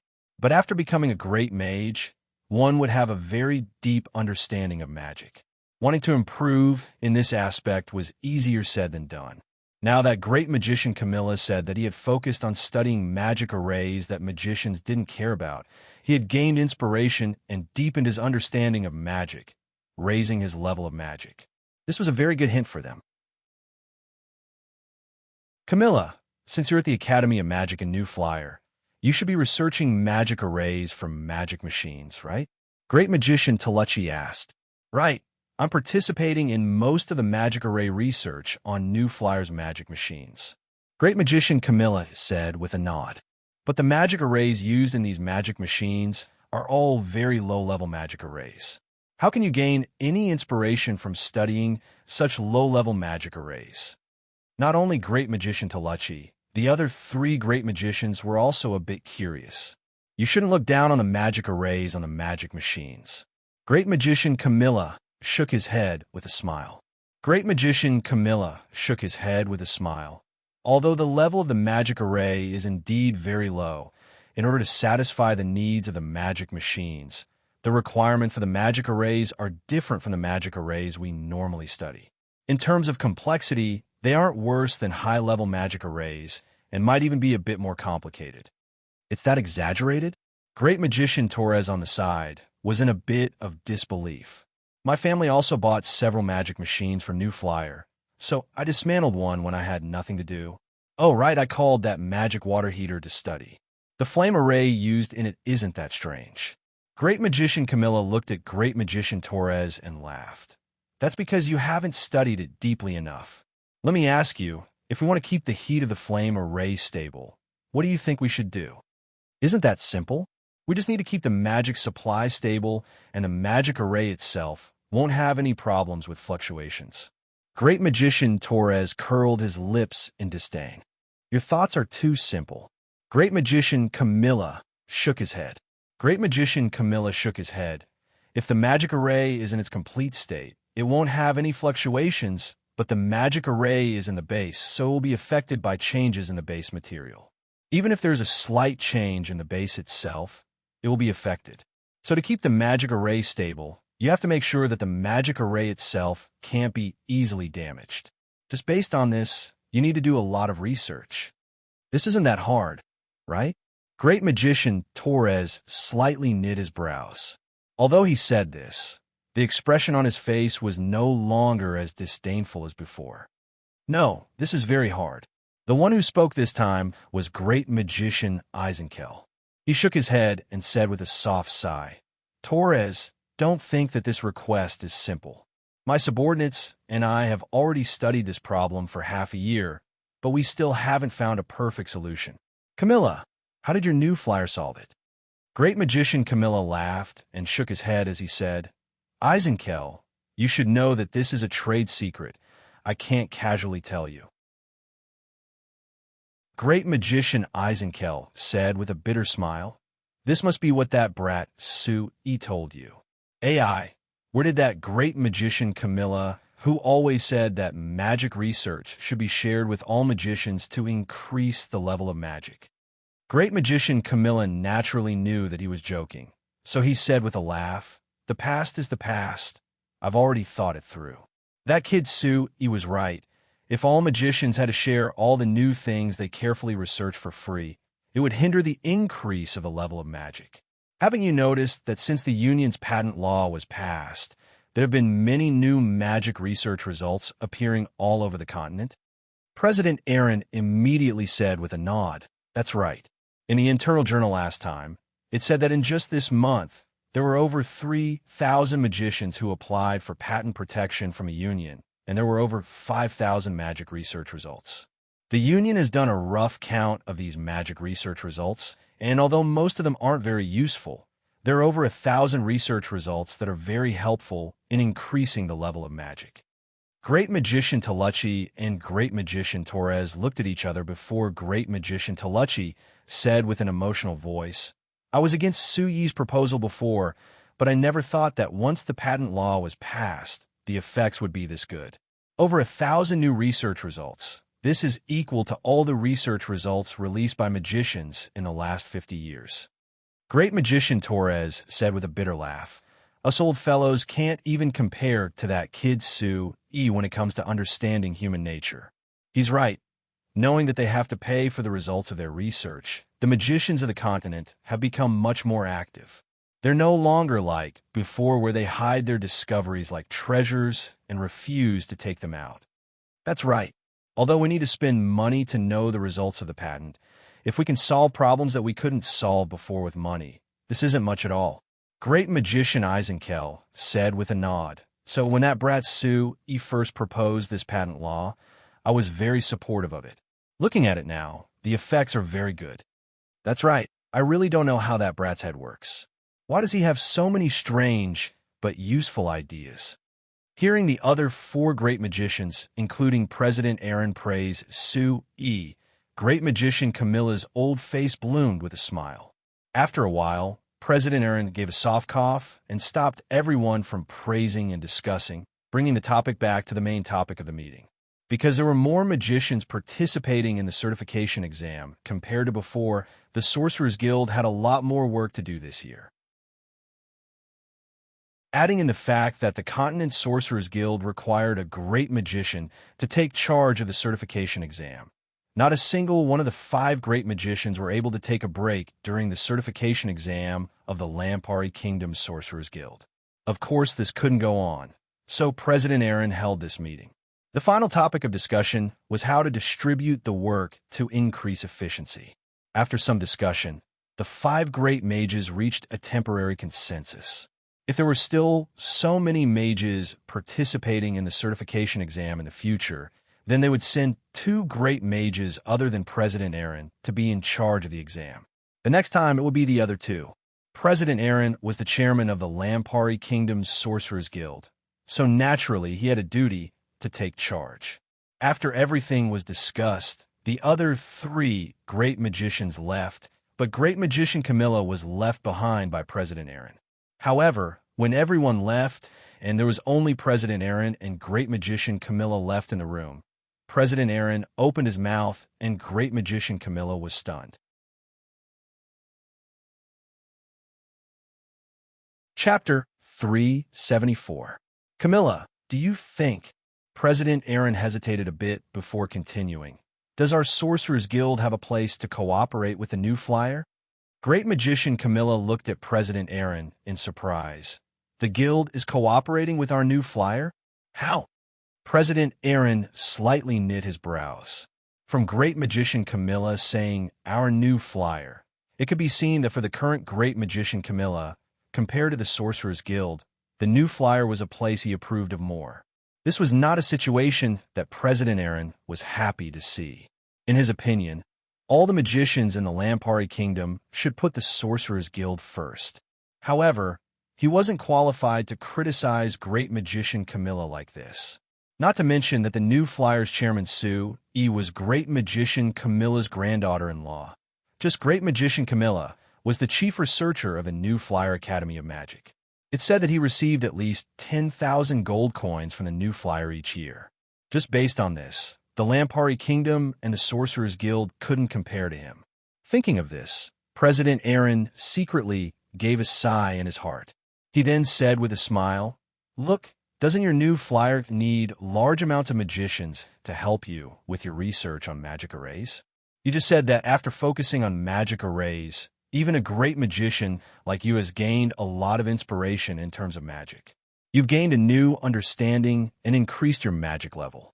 Then I think that if our Sorcerers Guild cooperates with your new flyer, letting the magicians under the guild participate in the research on magic arrays, wouldn't they be able to quickly increase their magic power?"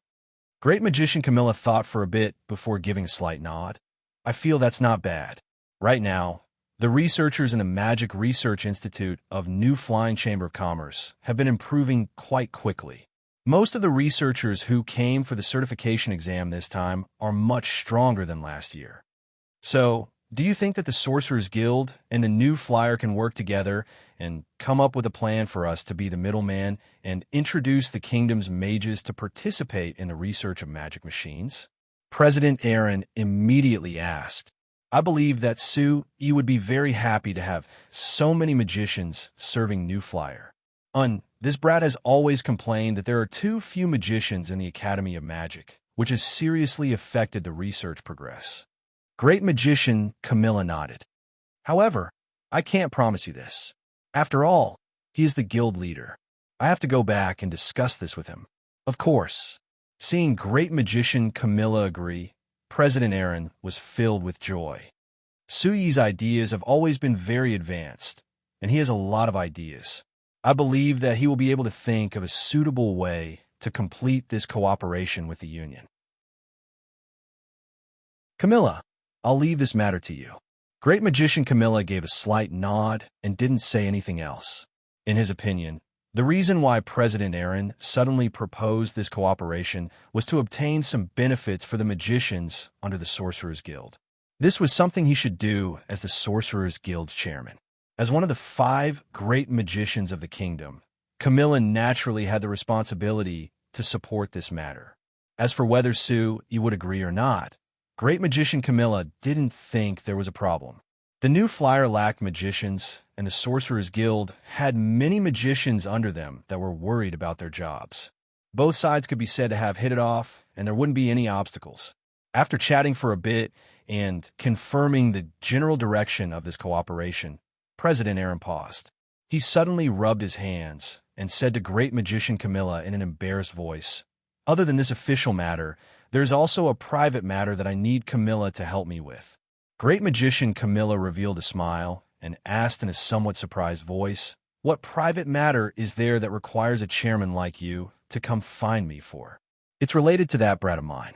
President Aaron's expression was a bit awkward. "That brat Ank has been telling me for a while now that he saw the magic machines in Anvilmar City selling very well, and the people he knew were earning a lot of money because of it, so he was a bit moved. He wanted to learn this business, but he didn't have any connections." Look, seeing President Aaron's expression, Great Magician Camilla immediately understood what he meant. He said with a smile, "If he has any ideas on cooperating with our new flyer, you can take it out and I'll pass it on to Sue. As for whether Sue will agree or not, I'm not certain. After all, you also know that he and Sue have some disagreements before. That is all in the past." President Aaron waved his hand. Ank said that he and Sue have already reached an agreement. "I believe that Sue is a magnanimous person, so he won't put this small matter in his heart. All right, since Camilla has agreed, then I'll tell you what this kid is thinking. He wants to cooperate with your Frestek Chamber of Commerce to open a factory outside Anvilmar City. That way he can produce the Frestek brand magic machines in Anvilmar City and then sell them in Anvilmar City. Wouldn't he be able to save on transportation costs?" Great Magician Camilla looked at President Aaron and thought that this idea didn't come from Ank Aaron, but rather President Aaron himself. If it was Ank Aaron, how could this brat have the courage to directly say that he wanted to cooperate with New Flyer to open a factory? Not mentioning anything else, it would cost several 100,000 gold coins to open a factory. How could Ank Aaron take it out? If it was before, Great Magician Camilla would have scolded President Aaron for not thinking about the Sorcerer's Guild and only thinking about his own benefits. However, after being influenced by Sue, Great Magician Camilla had already changed his mind. He began to seriously consider what benefits this cooperation would bring to New Flyer. It was different from the official cooperation with the Sorcerer's Guild. If he cooperated with President Aaron privately, New Flyer would definitely receive the support of President Aaron. This would be a large boost to the support of New Flyer in the Magician's Circle. After seriously considering this problem, Great Magician Camilla nodded.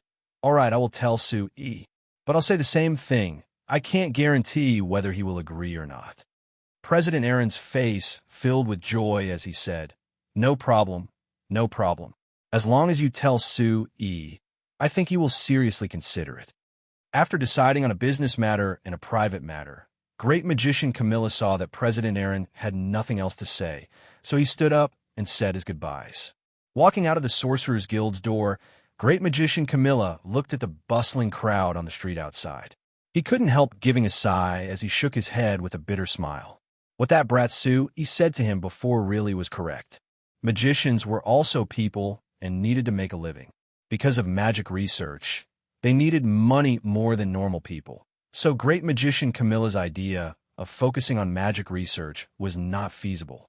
As expected, once they heard that there were benefits from President Aaron to the normal low-level magicians in the Lampari Kingdom, everyone began to move. There were more and more magicians participating in the low-level magician certification exam because they wanted to work for magic machine companies and earn a decent wage. President Aaron proposed to cooperate with a New Flyer because he wanted to give the magicians under the guild a reward. In the end, the private matter that President Aaron proposed was to obtain benefits for himself. Everything proved that Suyi's point of view was correct. That's right, magicians needed money to support them. Otherwise, they wouldn't even be able to guarantee their basic lives. So how could they properly study magic? Actually, Great Magician Camilla was only complaining about Chief Aaron trying to obtain benefits for himself, but he was very supportive of obtaining benefits for the low-level magicians. He even made up his mind to convince Su Yi to cooperate with the Sorcerers Guild. This was because before this, the Sorcerers Guild had always been worried about the living conditions of the low-level magicians. Different from the great magicians who had the financial support of the kingdom and other sources, normal low-level magicians, especially low-level magicians, didn't have that much of an advantage compared to normal people. Because the magic level of low-level magicians wasn't particularly high, whether it was the military or the merchant guilds that needed guards, these low-level magicians didn't have a high demand for them. Therefore, even though low-level magicians made up the majority of the magicians, they were the ones in the most difficult situation. Normally speaking, because these low-level magicians didn't have the strength to join the army or companies, they could only join mercenary groups or adventurer teams that didn't have high requirements, risking their lives every day. Otherwise, they would be forced to give up the path of magic and return to the ranks of normal people. Because they couldn't solve the problem of low-level magicians, there were large amounts of low-level magicians that left the ranks of the continent each year. There were many young magicians that had decent talent in magic and had a bright future. The Sorcerers Guild had always wanted to solve this problem, increasing the number of magicians and the overall level of magicians. However, the Sorcerers Guild itself wasn't an organization that had much income, so the things they could do were limited. Although they had thought of using magic to make some things to make money, there were very few successful things. Even if one or two succeeded, they couldn't generate enough income. For example, the magic lamp that Su Yi had before was something that several great magicians of the Sorcerers Guild had researched together. However, because the cost was too high, the price was too high and no one bought it after it was released, so it could only end miserably. So it could be said that with the appearance of the new magic machines developed by the Shinfei Chamber of Commerce, there was a very promising market for magic machines. It made these low-level magicians suddenly find that they finally had a place to use their skills, and they could earn quite a bit of income with their weak magic power. It wasn't exaggerated to say that with the appearance of the magic machines, it gave all the low-level magicians a hope of survival. It was very likely that it would change the environment of magicians in the Lampari Kingdom. If one thought even further, as the magic machines continued to spread, in the end, perhaps all the magicians on the continent would have a large change because of the magic machines. Thinking of this, great magician Camilla thought of the first time he saw the magic fan in Steel's hands. At that time, how could he have predicted that such an ugly, simple, and inconspicuous gadget would have such a far-reaching impact? I never thought that I still underestimated that kid Su. Great magician Camilla revealed a bitter smile, but he also shook his head in a pleased manner. When he was about to enter the horse carriage outside the Sorcerers Guild, he saw Alex from the corner of his eyes.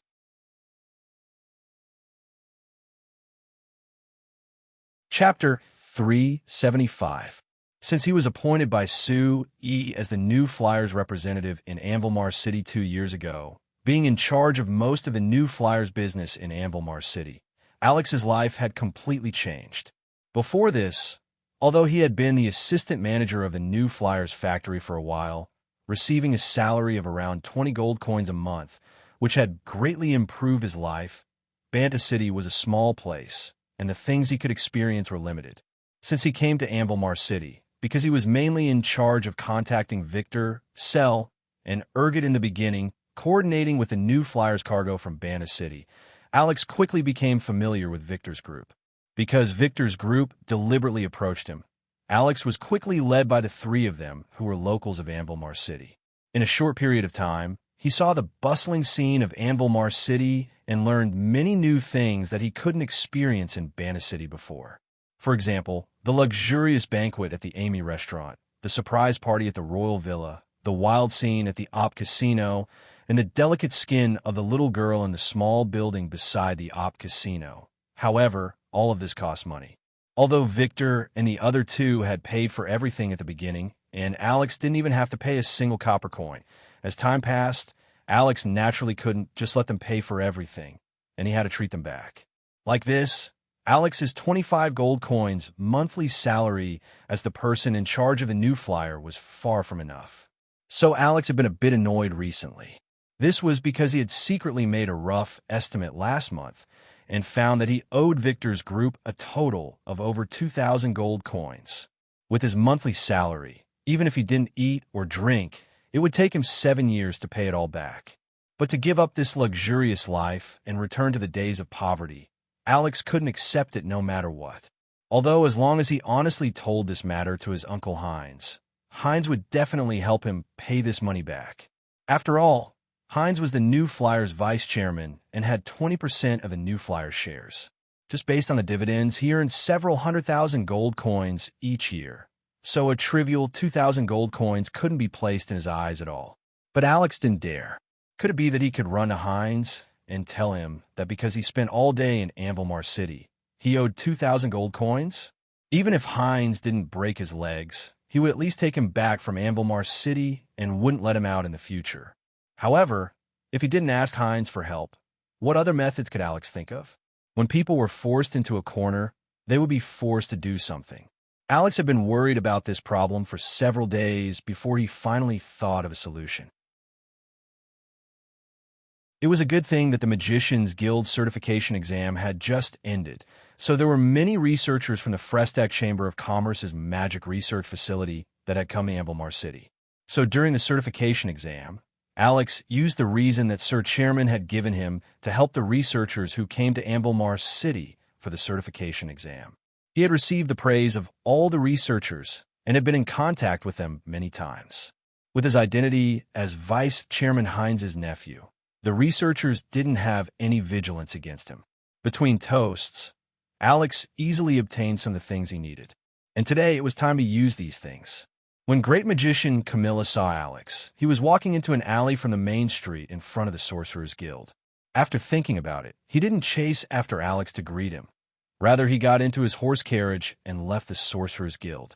Alex wandered around the alley for a bit, and after circling around a few times, he suddenly entered a small door on the side of the quiet alley. He passed through the garden in the back and entered a small room, where he saw a middle-aged man who seemed to have been waiting for a long time. "You brought the things?" This was clearly not the first time the middle-aged man had seen Alex. After seeing him come in, he didn't greet him and directly asked this question. Alex slightly bowed and nodded to the middle-aged man with a humble smile. He searched his chest and took out a thin notebook that he handed over. The middle-aged man took it and began to carefully flip through it page by page. From time to time, he would stop and think for a while. When he finished reading the notes, which were made up of less than 10 pieces of paper and were personally written by Alex, he frowned and thought for a while. Then he asked Alex, "Is this all?" Alex laughed. There's still quite a bit, but..." Seeing the expression on Alex's face, the middle-aged man gave a cold snort. He took a book, and after opening it, he took out a gold bill and placed it on the table. Alex immediately picked up the gold note with a face full of smiles. Seeing the number 2,000 on the gold note, as well as the seal of the Chimera Chamber of Commerce, the smile on his face became even more radiant. He hurriedly took out a notebook that was obviously much thicker and respectfully handed it to the middle-aged man with both hands. The middle-aged man didn't look over it carefully this time and just casually flipped through it before putting away the two notebooks. Then he said to Alex, "All right, this transaction ends here. Don't let anyone else know about this. You should know what to do, right?" I understand. Alex nodded. "Of course, if you have similar things in the future, we can make another transaction. As for the price, it depends on the value of the things you give," the middle-aged man said again. No. Just this time, there won't be a next time." Alex shook his head vigorously like a rattle drum. "Don't talk about next time. If Uncle knows what I did this time, he will definitely break my legs. Even Chairman Sue won't forgive me, so there won't be a next time. Goodbye." After saying this, Alex seemed to be afraid that the middle-aged man would force him to stay. He hurriedly opened the door and quickly left the secluded small courtyard. The middle-aged man in the room looked at the open door and the direction Alex disappeared in with a disdainful sneer on his face. "Hey, how can a cat that has tasted fish control its own desires?" Kid, you're too naive. The middle-aged man looked at the two notebooks Alex had just handed over. He casually took out the other notebook and copied everything down. Then, after thinking about it, he stood up and left the small room. He walked out of the courtyard and entered the Sorcerer's Guild not far away. He was clearly a frequent visitor of the Sorcerer's Guild. After entering the guild, no one stopped him, and he smoothly walked into the chairman's office. After finishing his conversation with great magician Camilla, President Aaron, who was taking care of some matters, looked up.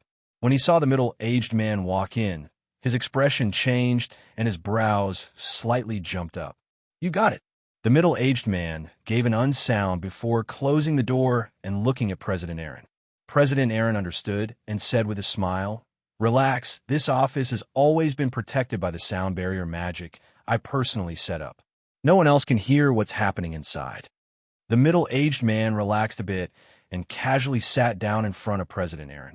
He took out the notebook he had just copied and handed it over.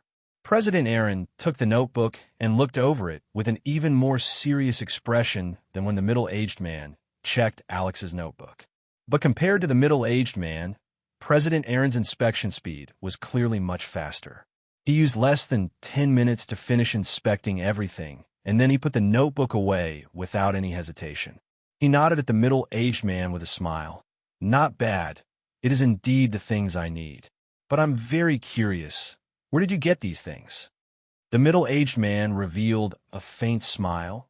"President Aaron, this isn't something you should be concerned about, right?"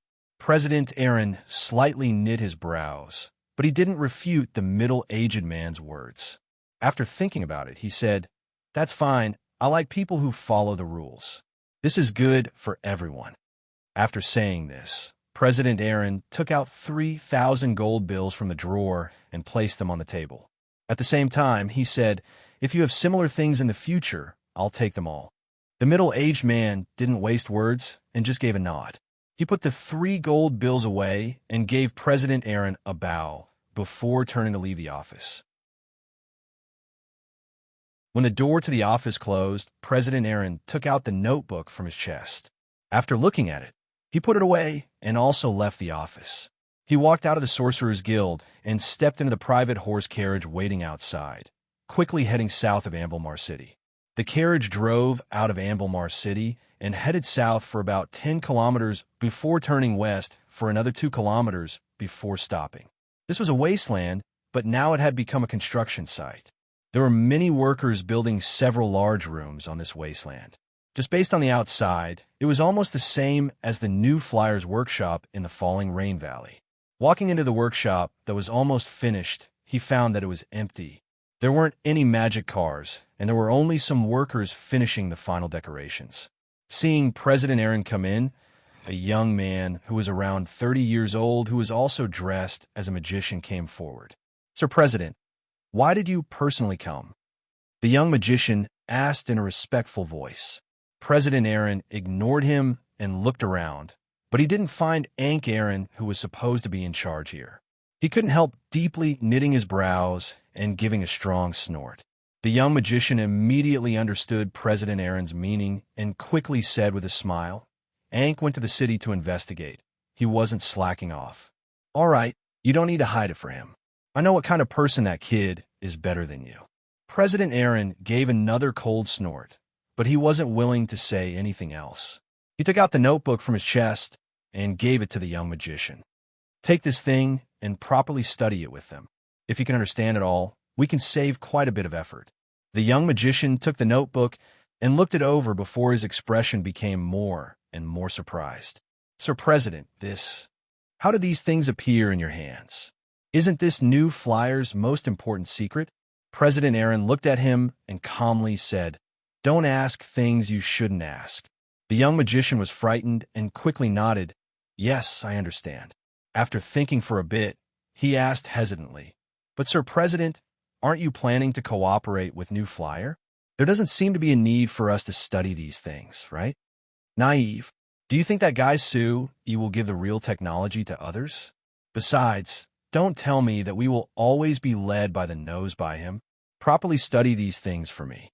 It would be best if we can come up with something that belongs to us. If we want to make money, we can't just rely on others. Do you understand? President Aaron said sternly. The young magician nodded vigorously. Sir President, you are right. We will definitely properly study it and definitely won't waste these things that are hard to come by. Looking at the apprehensive young magician, President Aaron sighed and looked towards the south. He thought to himself that even when Sui met him for the first time, he was neither servile nor overbearing, as if he was always so confident. Perhaps it was because of this that he was able to develop so many new magic machines. His subordinates, who were known as geniuses, couldn't compare to Sui in this aspect. Thinking of this, President Aaron suddenly felt a trace of envy towards great mage Camilla for the first time. If he had a daughter as young and beautiful as steel and not a brat like ink, would he be able to pull Sui to his side? If it was like this, how much effort would he save?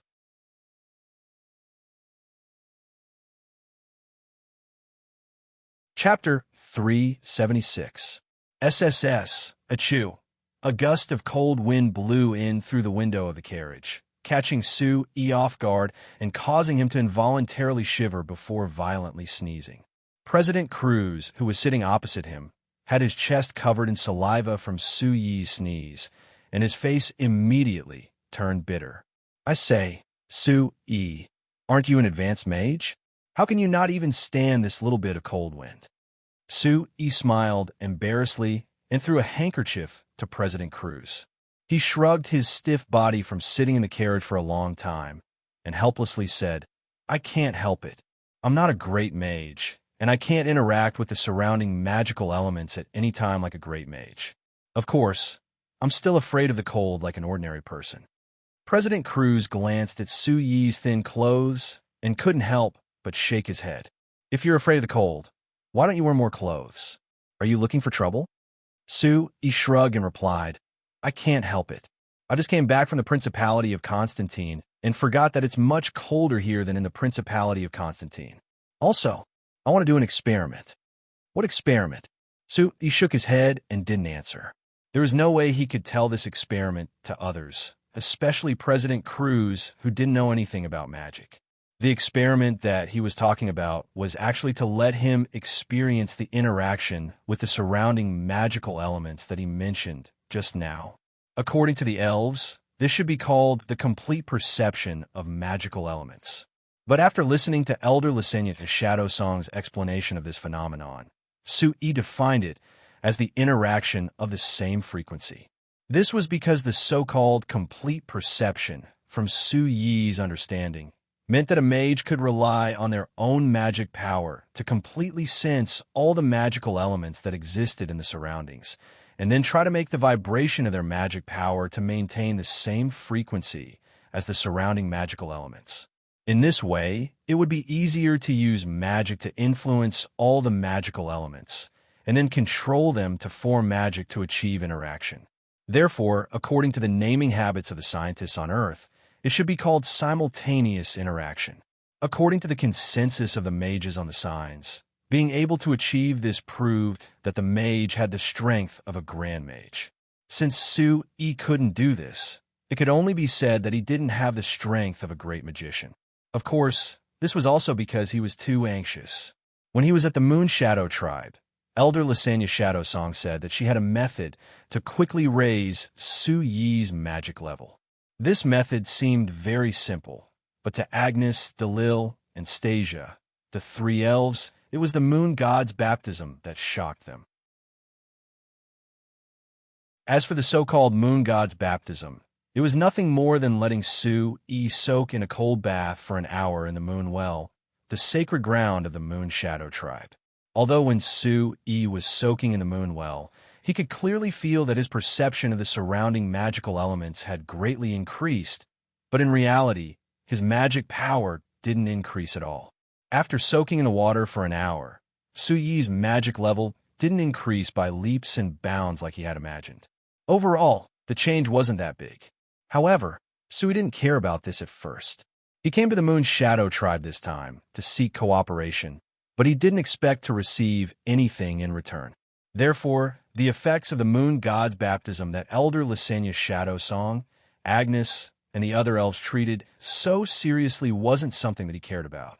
But since Elder Lysania Shadow Song treated this matter so seriously and even said that Su-Yi had a special physique, the effects of the moon god's baptism were very good.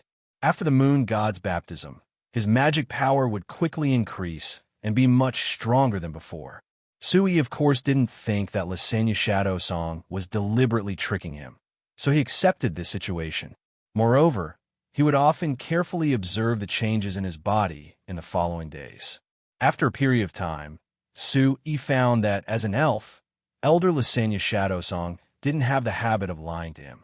He could clearly feel that his perception of the surrounding magic was much more sensitive. When he was meditating, his magic power increased much faster. Moreover, compared to before, if he used the same spell, the amount of magic power he consumed and the speed at which he released the spell had greatly increased.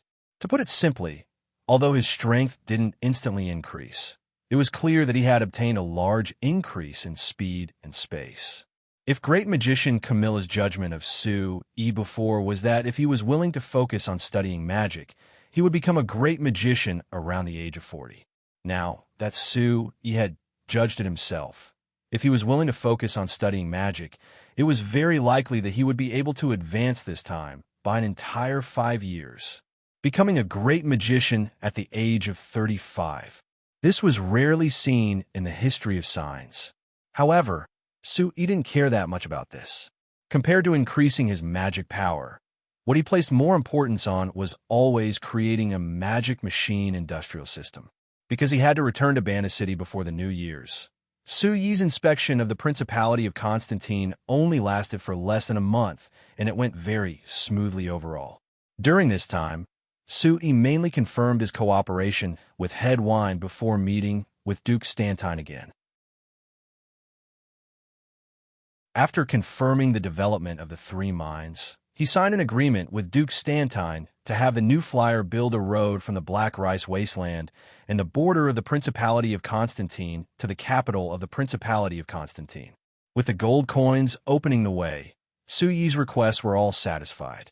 For example, he requested that some guards be sent to protect the 3 mines to prevent any accidents. Duke Stantine and his ministers didn't object at all and allowed him to station no more than 200 guards in each mine. Of course, Su-Yi also gave Duke Stantine 500,000 gold coins as a sponsorship fee for improving the safety of the Principality of Constantine, adding in the small gifts he brought to Duke Stantine and his ministers.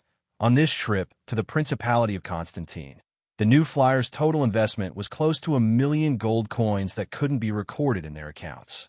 Chairman Cruz, who knew of this, kept talking to Su-Yi on the way, not understanding why he insisted on investing in a place like the Principality of Constantine, instead of throwing money into a country with no future made up of greedy nobles and lazy subjects. It was better to use it in other places with a better future. For example, the 4 companies had already set up their bases in the Black Rice Wasteland. After making contact with the Beastmen, Chairman Cruz found that this place was much more promising than the Principality of Constantine. This was because these Beastmen weren't all as cruel and inhumane as he thought before. Actually, other than being different from humans on the outside, there were many Beastmen who had the same intelligence as humans. Even Beastmen like the Fox Clan and the Cat Clan had limbs that were as flexible as humans, so they could easily do some manual work. Compared to the human workers in Banta City who earned over 10 gold coins a month, these Beastmen who were hired only received a few gold coins a month, which made them very satisfied and happy. As for the other benefits, these Beastmen didn't even think about it. Every time he thought of this, Chairman Cruz would give a deep sigh and complain to Su-Yi. Su-Yi shook his head. Actually, the workers of Banta City before had the same monthly wage as the Beastmen. Moreover, they could have them work overtime and didn't need to be paid overtime or any other benefits. It's all because of the appearance of your new flyer that the workers of Banta City have become picky. Now if you hire any worker and don't give them 10 gold coins a month, they won't come back at all. Su-Yi's response to this was very simple. Could it be that our Banta City companies aren't earning more money compared to before? Chairman Cruz couldn't refute this because Sue E was speaking the truth. Although the cost of labor in Banna City had increased by quite a bit, it was because of this that the standard of living in Banna City had increased. There was a large demand for all kinds of products in Banna City, which greatly increased the business of all the companies in Banna City. In total, no matter what company it was, they were earning more money compared to before. Among them, the Amsterdam Chamber of Commerce was the most representative. The current Amsterdam Chamber of Commerce was no longer a limited company that could only take on some construction projects in Banna City. Rather, it had over 20,000 employees and had construction teams all over the Lampari Kingdom, even reaching the Black Rice Wasteland, the Principality of Constantine, and the Kingdom of Ruhr. It had become the large international company that Sue E had mentioned. Moreover, with the popularization of roads in the Lampari Kingdom, the Amsterdam Chamber of Commerce's fame kept spreading with the construction of roads. It allowed more people to understand how powerful the Amsterdam Chamber of Commerce was when it came to construction. Now, the Amsterdam Chamber of Commerce didn't just send construction teams for roads. They were also responsible for various construction projects. For example, after the city lords of several cities in the Lampari Kingdom learned of the vanilla orchid community in Banna City, after inspecting the environment and construction quality of the vanilla orchid community, they invited the Amsterdam Chamber of Commerce to build the same community in those cities. It would be easier for them to plan their cities in the future, and they even directly sold them. On this basis, Suyi's promise of opening a new source of profit for the Amsterdam Chamber of Commerce was finally realized.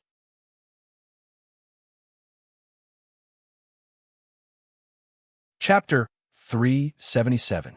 When they arrived at the falling rain valley, Sue E jumped out of the horse carriage and said goodbye to Chairman Cruz.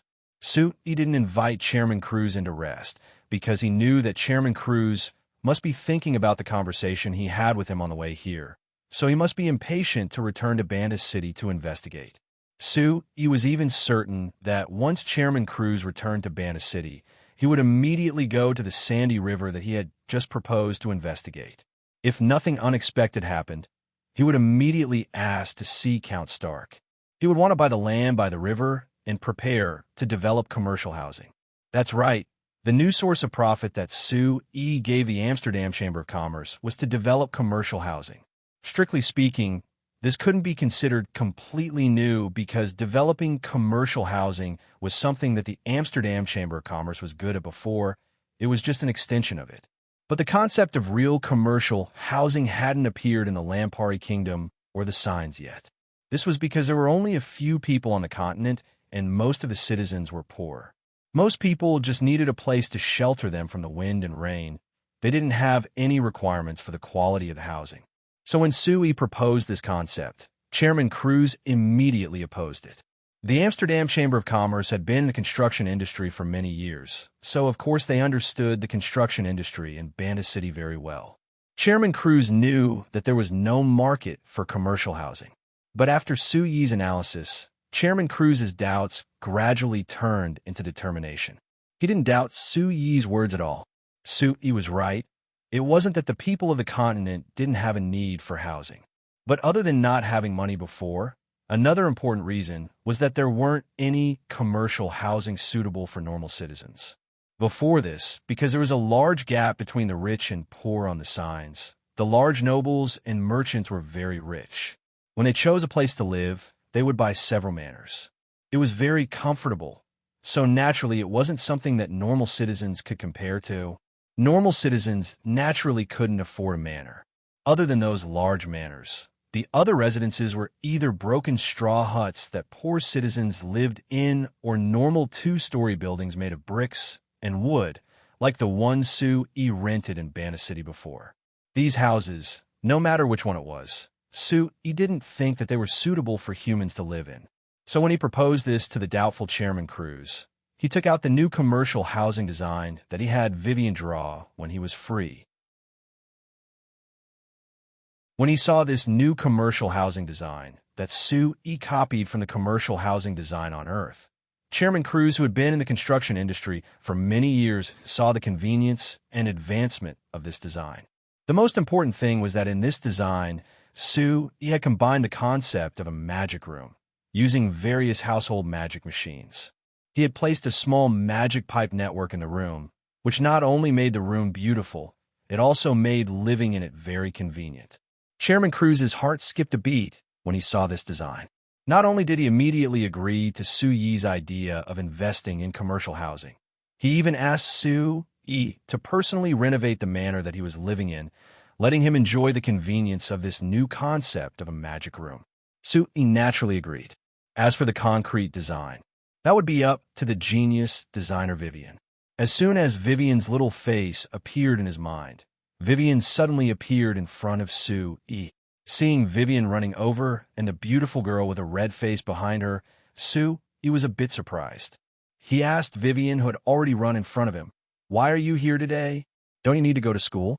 Also, Su Yi thought for a bit before remembering that this beautiful girl who suddenly appeared behind Vivian wasn't Vivian's classmate. Rather, it was Teresa Ika, who had fainted on the streets of Bana City last time and was saved by him. "The school is already on vacation," Vivian replied with a smile. "Master, you must have been too busy during this time and forgot about the time, right? It's just a few days until New Year's. Why are you still going to school?" "All right.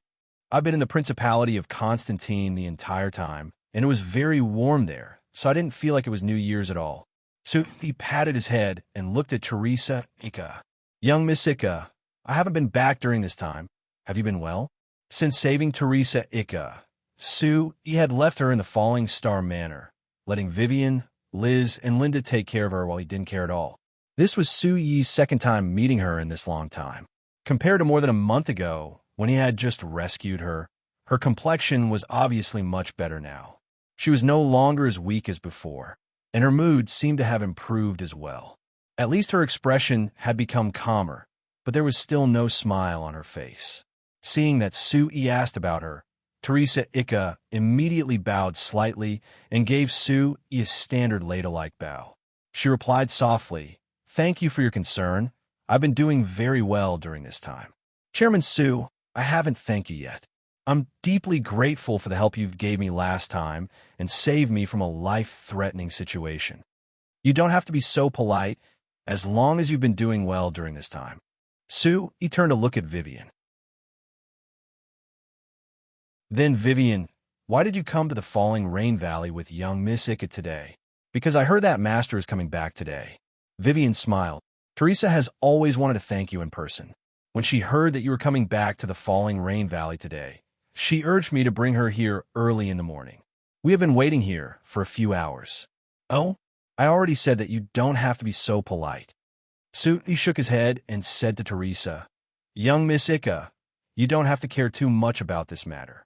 No matter who it is, they would have helped you when they saw you fainted on the street. This is what a normal person should do. It's nothing. No, there are many people who won't help you when you're in danger. Instead, they will push you into the abyss again." Teresa's face flashed with a trace of sadness. Su Yi couldn't help but frown slightly. He could see that Teresa must have encountered something tragic and was deeply affected by it. Otherwise, it would be impossible for a young miss from a noble family like her to fall into the situation of fainting on the street. Thinking of this, Su Yi couldn't help but secretly rejoice for her. For such a beautiful girl like her to escape to another city alone in this kind of situation was not easy.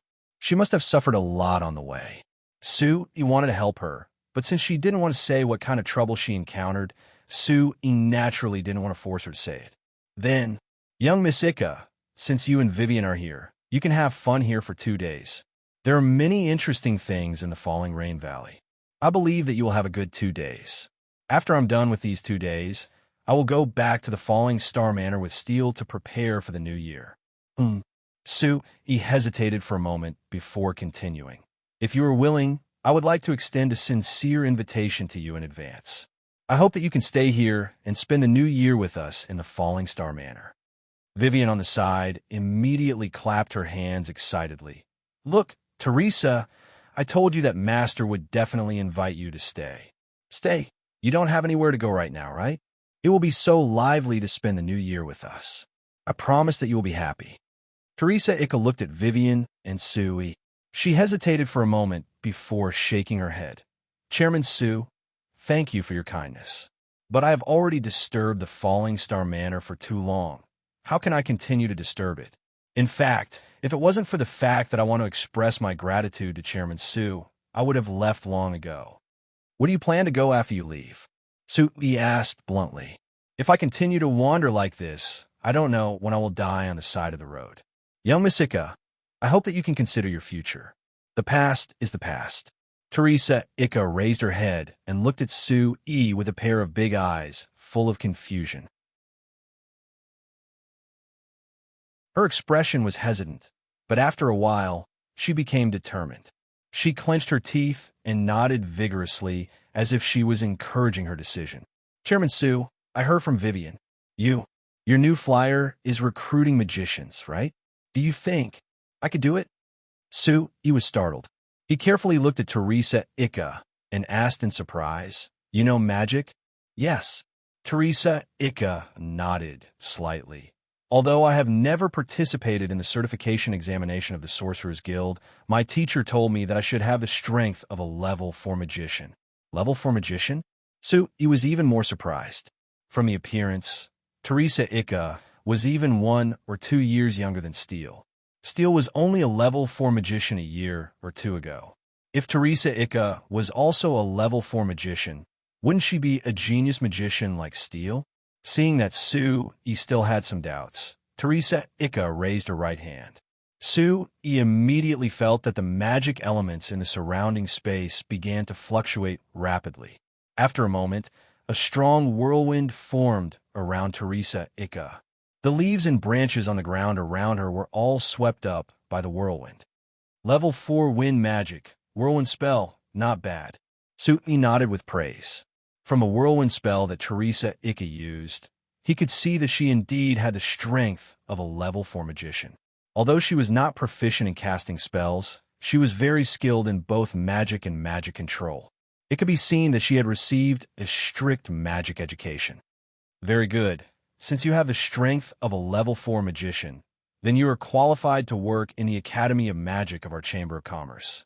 Vivian, take her to see Evita. She will know what to do. Seeing that Sui had basically agreed, Vivian excitedly replied in a loud voice. She grabbed Teresa Ika's hand and ran to the new flyer office in the center of the falling rain valley. Teresa Ika couldn't help being pulled over by Vivian, but she didn't forget to turn back to nod at Sui. Seeing that Teresa Ika still didn't have a smile on her face, Sui gave a sigh and threw this matter to the back of his mind. He calmed his mind and became a bit excited again as he walked to the Magic Machine Development Center in the distance.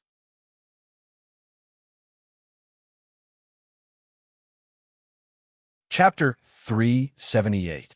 When he walked into the Magic Machine Development Center, Sui saw a group of dwarves and several human researchers gathered in a large circle in the center of the center. They were all holding their breaths as they focused on the center of the circle. And from the center of the circle, there were rhythmic sounds that came from it that made Sui feel a strong sense of familiarity. Hearing this sound, Sui was stunned for a bit before running over. He pushed aside the dwarves outside without any courtesy and peeked his head into the circle. In the circle, there was an iron plate supported by 4 wide tires. There was a strange-looking lump of iron placed on it, and the buzzing sound came from this lump of iron. As the lump of iron kept buzzing, it was like the 4 tires were being driven by something as they began to roll, carrying the iron plate and the lump of iron forward. There was also a circular track on the ground, and the tires kept running around the edge of the track without any sign of stopping. Seeing this track that couldn't be any simpler and the iron plate supported by the tires, Sui was like he had seen a treasure. His eyes were filled with excitement as he forcefully patted Camby's shoulder, who had come over at an unknown time, and loudly praised. Great! That's great! Camby, tell me, have you guys succeeded in your research? Camby, the other dwarves, and the human researchers looked at each other, feeling a bit strange as to why Sui was this excited. After developing so many magic machines before, Sui had always been very calm. He would even give suggestions on how to improve the magic machines that had just been developed. It can't be considered a success. There are still many places that need to be improved. He didn't give any suggestions, but Canby took the initiative to do so. Then he asked in a curious voice, "Chairman, why are you this happy when you see this thing?" He laughed before patting Canby's shoulder and saying, "Because you don't understand how important this thing is. Let me tell you, you can say that I'm boasting when I say that the other magic machines will change the signs, but this thing can indeed change the entire world." Canby and the other researchers rolled their eyes in unison. They were tired of hearing the president's words. If what he said was true, then they had already developed so many magic machines. If each of them could change the entire world, then the world should have already been completely changed. But now they only ate, slept, and worked every day. It wasn't that different from before. No, if they thought about it carefully without knowing it, the magic machines had already begun to silently change their lives. Take the most normal meal, they could already use the magic rice cooker, the magic bread maker, and the magic stove to make it. They didn't need to waste energy like before, wasting time making a fire to cook. Speaking of sleeping, first you could use the magic water heater to easily take a hot bath before sleeping.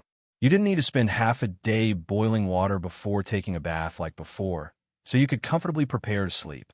Next, because of the magic air conditioner, no matter how hot the summer was or how cold the winter was, the room would still be at room temperature. It was much better than when they slept before.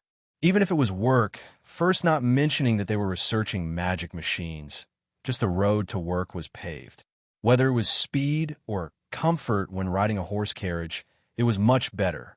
But speaking of the speed of the horse carriage, everyone looked at the iron plate that was steadily moving back and forth. They thought that if this thing was really developed like Sir Chairman requested, it would be able to easily crush horse carriages in terms of speed. "Hey, Canby, have you tested the stability of the wind magic engine yet?" He observed the operation of the iron plate with the wind magic engine on it for a while before asking this to Canby. "We've done it," Canby replied with a nod. "According to the stability test we did before, this machine can maintain 1,000 revolutions per minute for 3 days without any problems." "Oh, not bad." He couldn't help praising. "Then what about the power test? What's the maximum power output?"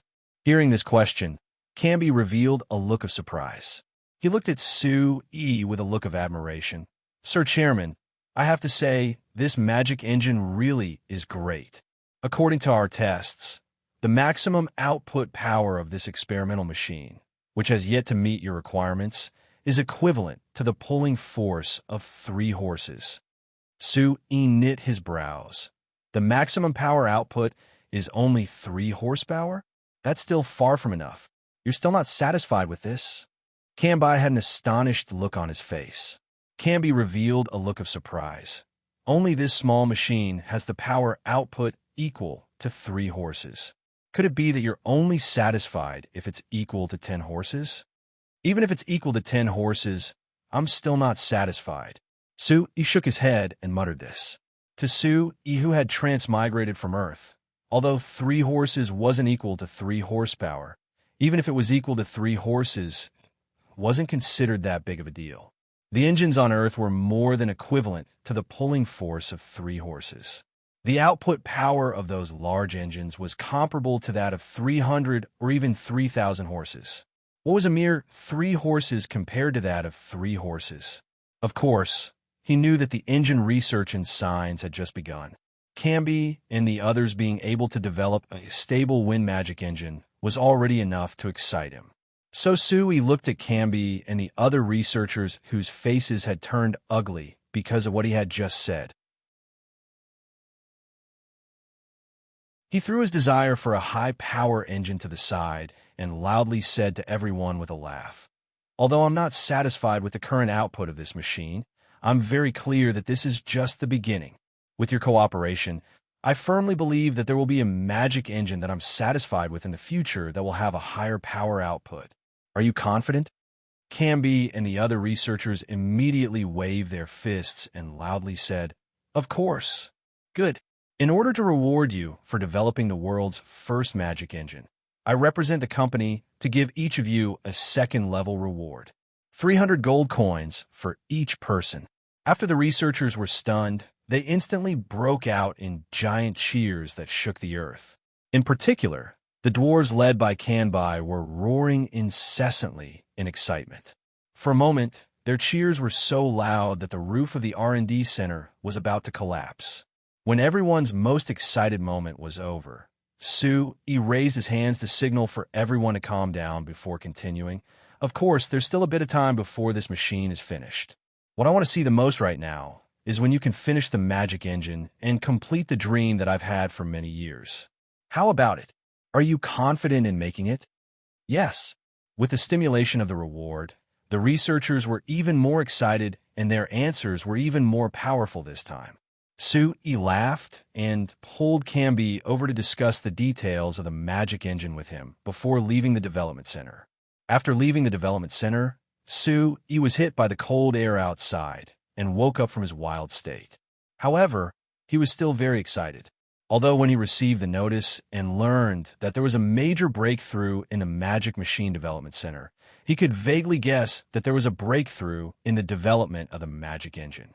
But after personally seeing this machine, Su-Yi was still very excited and even lost his composure a bit. This was because he knew better than anyone how important the development of the magic engine was to the development of the industrial system. It wasn't exaggerated to say that the modern industry on Earth revolved around the magic engine.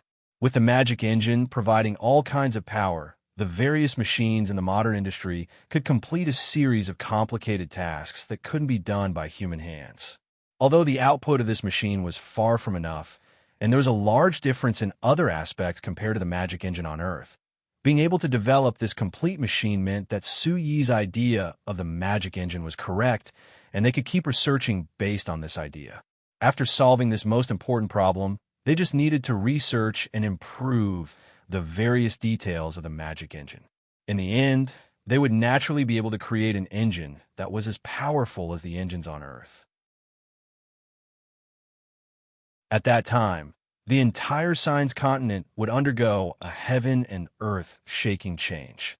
It wouldn't be like this because of the distance of several hundred miles, which was like the end of the world. It would be completely blocked and the flow wouldn't be smooth. Thinking of how Chairman Cruz had asked him about the development of the magic car on the way back, Su-Yi couldn't help revealing a faint smile. Now that this machine had been developed, he believed that it wouldn't take long before Chairman Cruz and the First and Carriage Company's Chairman Pompey's problem would be solved. But to solve this problem, just the magic engine was far from enough. There were many other important problems that needed to be solved. Su-Yi thought about it before heading to Great Magician Camilla's lab.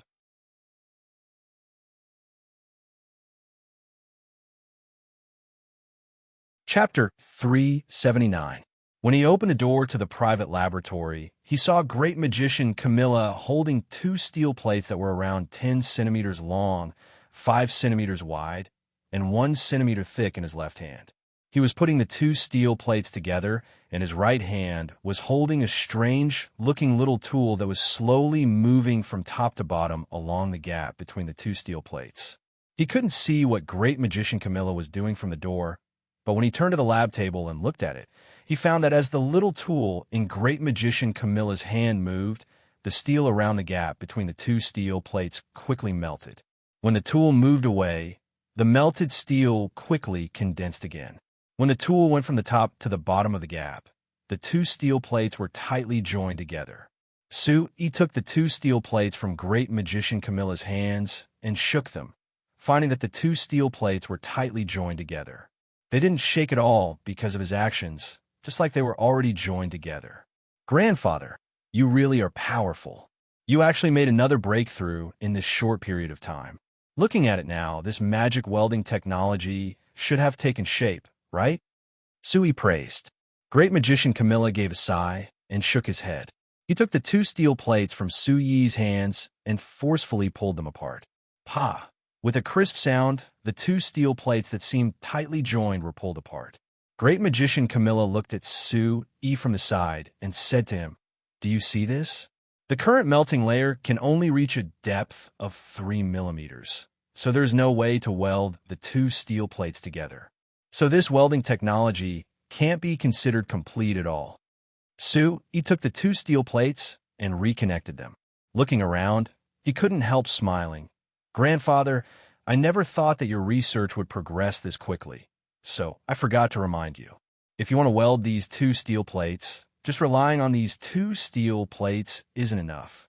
It's too hard to melt and weld the two steel plates together, so you need to use a welding wire to meet this requirement. Welding wire? Oh no. He looked around and took out a thin steel bar from the scrap iron plates on the ground for Great Magician Camilla. Why don't you try using this as a welding wire and let it melt into the welding seam and see how it works? Great Magician Camilla took the thin steel wire and carefully considered it for a bit. Then he placed the two steel plates back on the table and placed them side by side. Then his left hand held the steel wire in the gap between the two steel plates and the small tool in his right hand. He poked his head into the gap between the steel wire and the two steel plates. The probe lit up with a dark yellow light again. The thin steel bar instantly melted into molten steel and penetrated into the gap between the two steel plates. Then it merged with the molten steel around the gap. Great Magician Camilla carefully controlled the steel rod and probe to slowly move it down. When the steel rod was completely used up, only 2/3 of the two steel plates were welded, and there was still a part that hadn't been welded yet. He quickly handed over the other steel rod he had found beforehand. After Great Magician Camilla took it, he moved a bit faster and finished welding the remaining 1/3 of the steel plates. After stopping his hands, Great Magician Camilla carefully looked over the steel plates that had been welded together. He found that compared to the experiment just now, the two steel plates were much more firmly joined together. He picked up the welded steel plates and used both hands to try and break them apart, but he found that they wouldn't move at all. Even if he used all his strength, he couldn't break them apart like before. This is more like it. Great Magician Camilla gave a satisfied nod as he handed the steel plate to Can you try and see if you can break them apart? If a young man like you can't break them apart, then you should be able to. He shook his head. I'm not that much stronger than you. If you can't break them apart with this much strength, then I can't either. Oh, then this welding technique is considered complete? Great Magician Camilla asked. That isn't certain. He took the steel plate and pulled over a table. There's a bit of space between the table and the table as he placed the steel plate in the center. He then picked up a larger steel plate from the ground and forcefully smashed it down. Kung! With a clear sound, the two steel plates that were welded together were smashed apart. They fell off the table at the same time and fell to the ground with a clear sound. A trace of disappointment appeared on Great Magician Camilla's face. If this isn't enough, what should we do? He picked up the two steel plates with a smile. After looking at them, he turned to Great Magician Camilla and said, Look, there are still bubbles inside, so the welding isn't perfect. As long as these small problems are solved, the quality of the welding can be guaranteed. But I feel that even if it's like this, it can't be that firm. If it receives a strong impact, it will still fall off. Great Magician Camilla said with a frown. Could it be that this magic welding technique is still useless in the end? He laughed before shaking his head and saying, Grandfather, you can't be discouraged. This magic welding technique isn't useless. Rather, it is very important. Your welding technique isn't up to standard, so the quality of the welding is quite poor, resulting in this result. In this aspect, I feel that you aren't that good at it. Rather, those blacksmiths and dwarven craftsmen are better at it. So I feel that in the following research, you can cooperate with them. That's right. Great Magician Camilla nodded. Great Magician Camilla nodded. I'm just a bit better at magic, but I can't compare to those craftsmen when it comes to smelting. That's right. Then again, magic welding doesn't require the metal plates to be connected together. Most of the time, it's just for connecting and sealing, so it won't be impacted by strong forces, so the requirements aren't that high. Then said. Then again, this technique has a lot of room for improvement, so you don't need to be anxious. How can I not be anxious? Great Magician Camilla glared at Camby and the others have already developed the magic engine, and I still haven't solved the problem of welding. Isn't that embarrassing? So that means that in terms of practical operation, you don't need to study this field. Your main work is in this. He picked up the small tool that great magician Camilla had placed on the test bench. This magic welding gun is the thing you need to seriously study. Based on the current situation, it has already been considered success. Next, all you need to do is to engrave the transformer's array on the magic welding torch and give a specific design of the array. As for the details of the design, Camby and the others will take care of it. Why do I feel that I'm very useless when you say this? Great magician Camilla said with a frown. How is that possible? He quickly refuted in a loud voice. Grandfather, we're studying magic machines, and magic is the most important thing. How could you be useless? If it wasn't for you researching this magic array, this magic welding gun wouldn't have appeared at all. So you're the one who played the most important role. No one else can compare to you. All right, stop flattering me. I know what I'm doing. Although great magician Camilla glared at he was still amused by He asked with a smile, I still haven't asked you. What was the result of your trip to the Principality of Constantine this time? Did it go smoothly? He gave a shrug. In front of the great gold pioneer, what problem can't be solved? What? How many gold coins did those greedy fellows ask you for? He said with a bitter smile. It would be better if they directly asked for it, but the problem is that they still care about face, so they only hinted at it and didn't give me a specific number. In the end, I had to guess their real thoughts many times and was afraid that they would be unhappy if I gave them too little money. It really makes me cry. These days, it's so tiring to give people money. Humph, those fellows will sell the entire Principality of Constantine sooner or later. Great magician Camilla looked at and pointed at him as he said, Perhaps you'll be the one to buy it in the end. If possible, I really won't buy it all. He said with a smile. Although the people of the Principality of Constantine aren't that good, whether it is in terms of location or natural resources, it is very good. If I could have this place as my territory, that would be great. You think I don't know what kind of tricks you're playing? Great magician Camilla gave a cold snort. Great magician Camilla gave a cold snort. In my opinion, you've already set your eyes on this place and will get it sooner or later, right? But that's also good. In the name of those greedy nobles, it's better for you to get it. At least you're willing to work hard for normal citizens to live a good life. If everyone in the Lampari Kingdom, all right, as long as Count Stark can understand my painstaking efforts like you, how much better would that be? He said in an emotional voice. In your dreams, his granddaughter isn't married to you. Great magician Camilla rolled his eyes and suddenly said, But I've heard that Count Stark has an unmarried daughter who's 27 this year. Are you interested? He waved his hand. Grandfather, don't make this kind of joke. If I really had other thoughts, not to mention steal, wouldn't you be the first to get rid of me? Humph, it's good that you know. Great magician Camilla turned back to work on the table, but he spat out, That little girl named Teresa, Steele already knows about her. You can decide for yourself. He couldn't help muttering that he was wronged in the end. He had only met Teresa twice. The reason for this misunderstanding was probably because he had left Teresa in the Falling Star Manor. After thinking about it, he immediately bid farewell to great magician Camilla and headed to the new Academy of Magic in the Falling Rain Valley.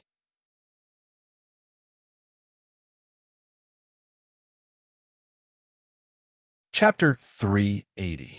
This year's New Year's, Banda City was much more deserted compared to the past 2 years. In the past 2 years, because of Banta City's economic development, there were many people from other cities that came to Banta City to look for work. At its peak, Banta City had over 200,000 people registered, and there were at least 30,000 people who weren't registered. Compared to the 50,000 people in Banta City before, it was several times more. Although many people would rush back home during the New Year's, many people felt that it was too far, so they wouldn't go back. They would stay in Banta City to celebrate the New Year's, or they would work during the New Year's, trying to earn a higher wage than normal for a few days. So, Banta City had been very lively during New Year's 2 years ago. Whether it was people or goods, they were all rich. The bustling scene even made Hannes, who came to Banna City, sigh that Banna City wasn't worse than Amblemar City. But all of this stopped with the arrival of Count Stark. Because of Count Stark's agricultural promotion policies, the companies of Banna City all moved out, bringing the workers of the companies with them. Other than the workers who came from other cities, there were even many workers from Banta City who weren't willing to give up their jobs and left Banna City.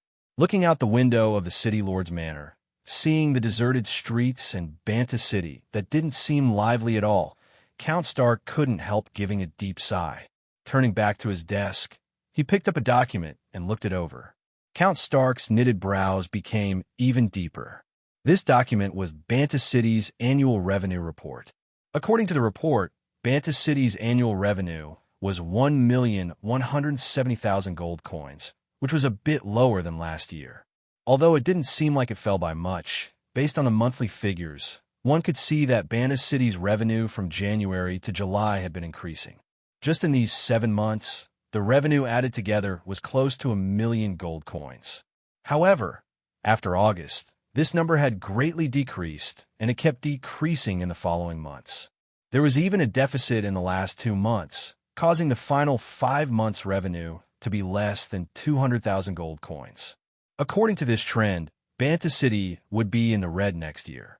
If it was like this, even if Count Stark was confident in maintaining a strong harvest next year, a city that was always in the red would only receive negative marks in the royal parliament. With this result, it basically meant that his experiment in Banna City had failed. The most important thing was that his failure represented the failure of the conservative faction led by the Stark family. This was something that Count Stark couldn't accept. The problem was there a way to solve this problem? Count Stark looked at the report in his hand, and he was a bit hesitant. Actually, in the past few years, although Banna City didn't have a high income, it wasn't to the point of having a deficit.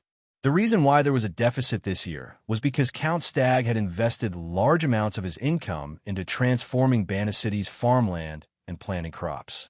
Moreover, in order to obtain shocking results for the fall harvest, he had spent a large amount of gold coins in secret deals with the Drake Duchy.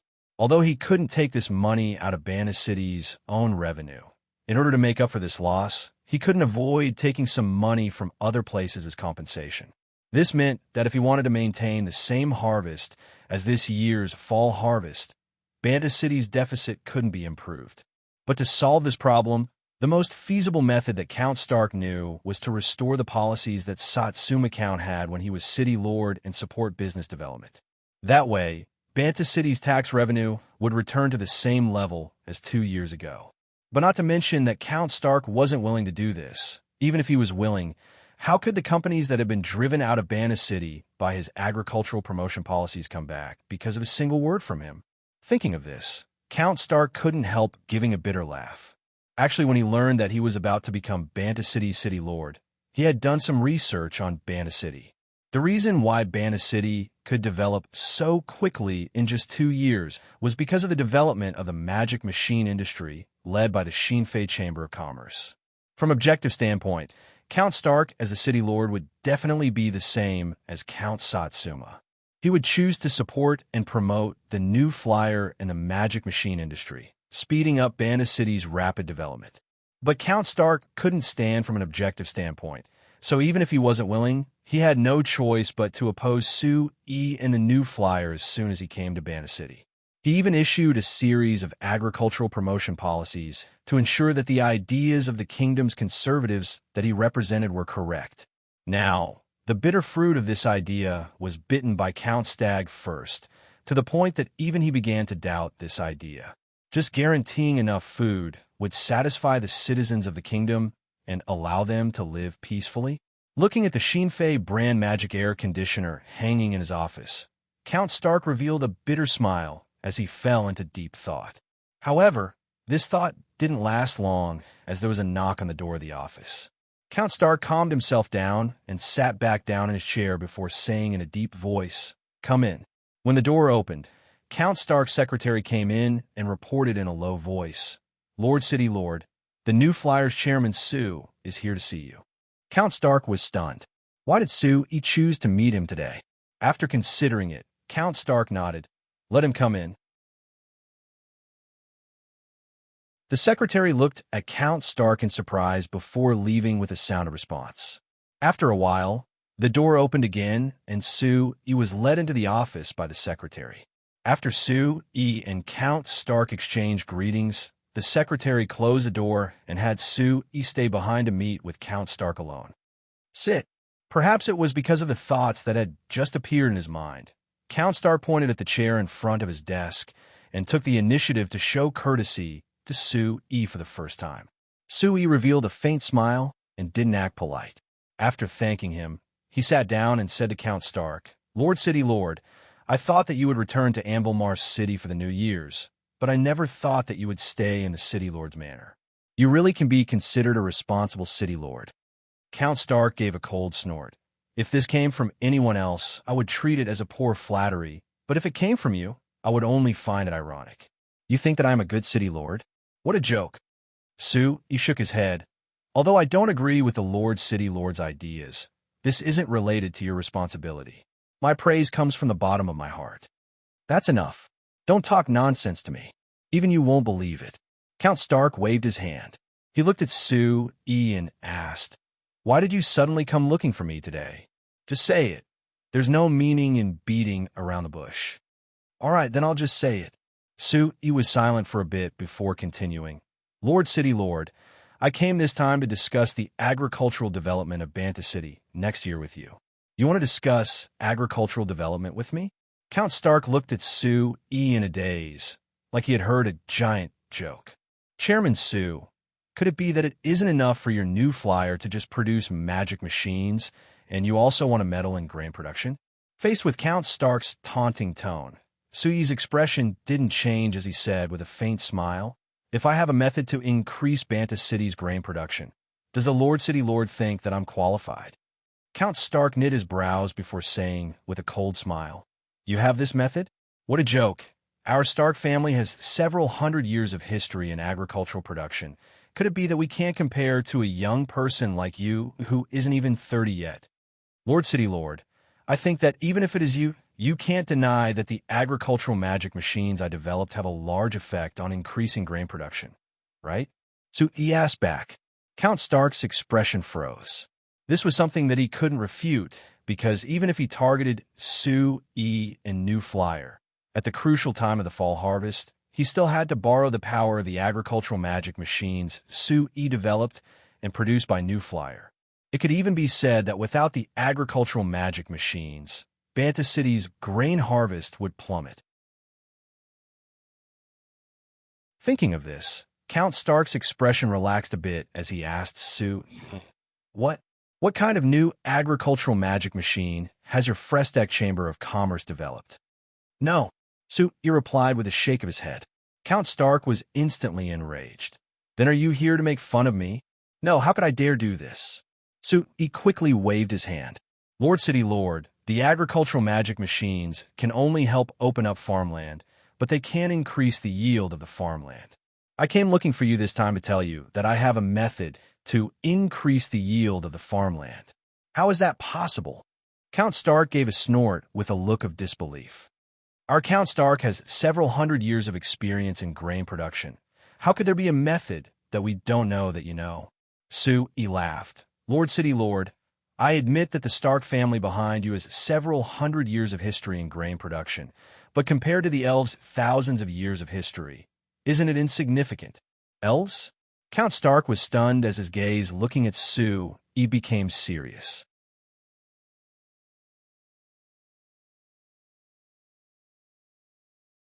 Chapter 381. Sue had just walked out the door of the City Lord's manor when Simila Porter, who had been waiting for a long time, came forward. How is it? Simila Porter asked with an expectant look. Sue replied with a smile. There's no problem. Although Count Stark didn't completely agree, he said to me that there are no laws in the Lampari Kingdom that forbid companies from doing business. So any company could do business in Banta City, and the City Lord's manor won't interfere. Oh, does that mean our new City Lord has finally admitted defeat? Simila Potter was immediately overjoyed. Simila Porter was overjoyed. Ha, ha. I knew that his agricultural promotion policy wouldn't last sooner or later. Now it's good. He's suffering himself. He shook his head and signaled for Simila Porter to follow him into the horse carriage waiting outside.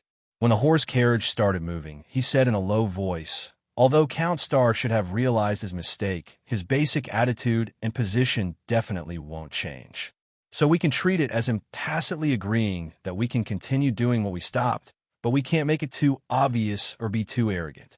If it causes a backlash from Count Stagg, my previous efforts will be wasted. Simila Porter gave a serious nod. I understand. Chairman Sue, you must have paid a large price to convince him to let us continue the canal project, right? It can't be said that I paid a price. Strictly speaking, I just want to make a deal with him, but this deal is very helpful to the grain development of Banna City that he cares about the most. Simila Porter looked at Sue. He wanted to ask what was going on, but he gave up on this question after thinking about it. Anyway, the canal project that he cared about the most, after being stopped for half a year under Count Stark's orders, it could finally start again, so he was already happy enough.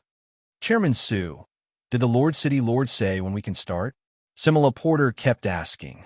I hope that it can be done as soon as possible. Taking advantage of the dry season of winter, the canal project will be much easier compared to normal. If you're willing, we can start tomorrow, Sue said with a faint smile. Since Count Stark has already expressed his attitude, it means that the City Lord Manor won't interfere. As long as you keep a low profile, I think there won't be any problems. That's great. Simila Porter excitedly clapped his hands, but then he was stunned as he said with a bitter smile, Chairman Sue, you must be joking with me, right?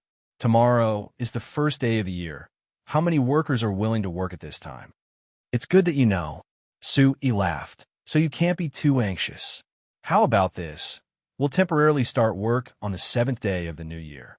It'll also allow me to give you a few of our company's newest 2.0 magic excavators, which should speed up the work quite a bit. There are new magic excavators that can be used? That's great. Simila Porter immediately broke out in a happy laugh. Looking at Simila Porter, who was filled with passion, energy, and fighting spirit, as if he had endless energy, he thought that no one would be able to connect him with a depressed fellow who wanted to commit suicide when Sue met him for the first time. Giving him the responsibility of the canal project really was appropriate.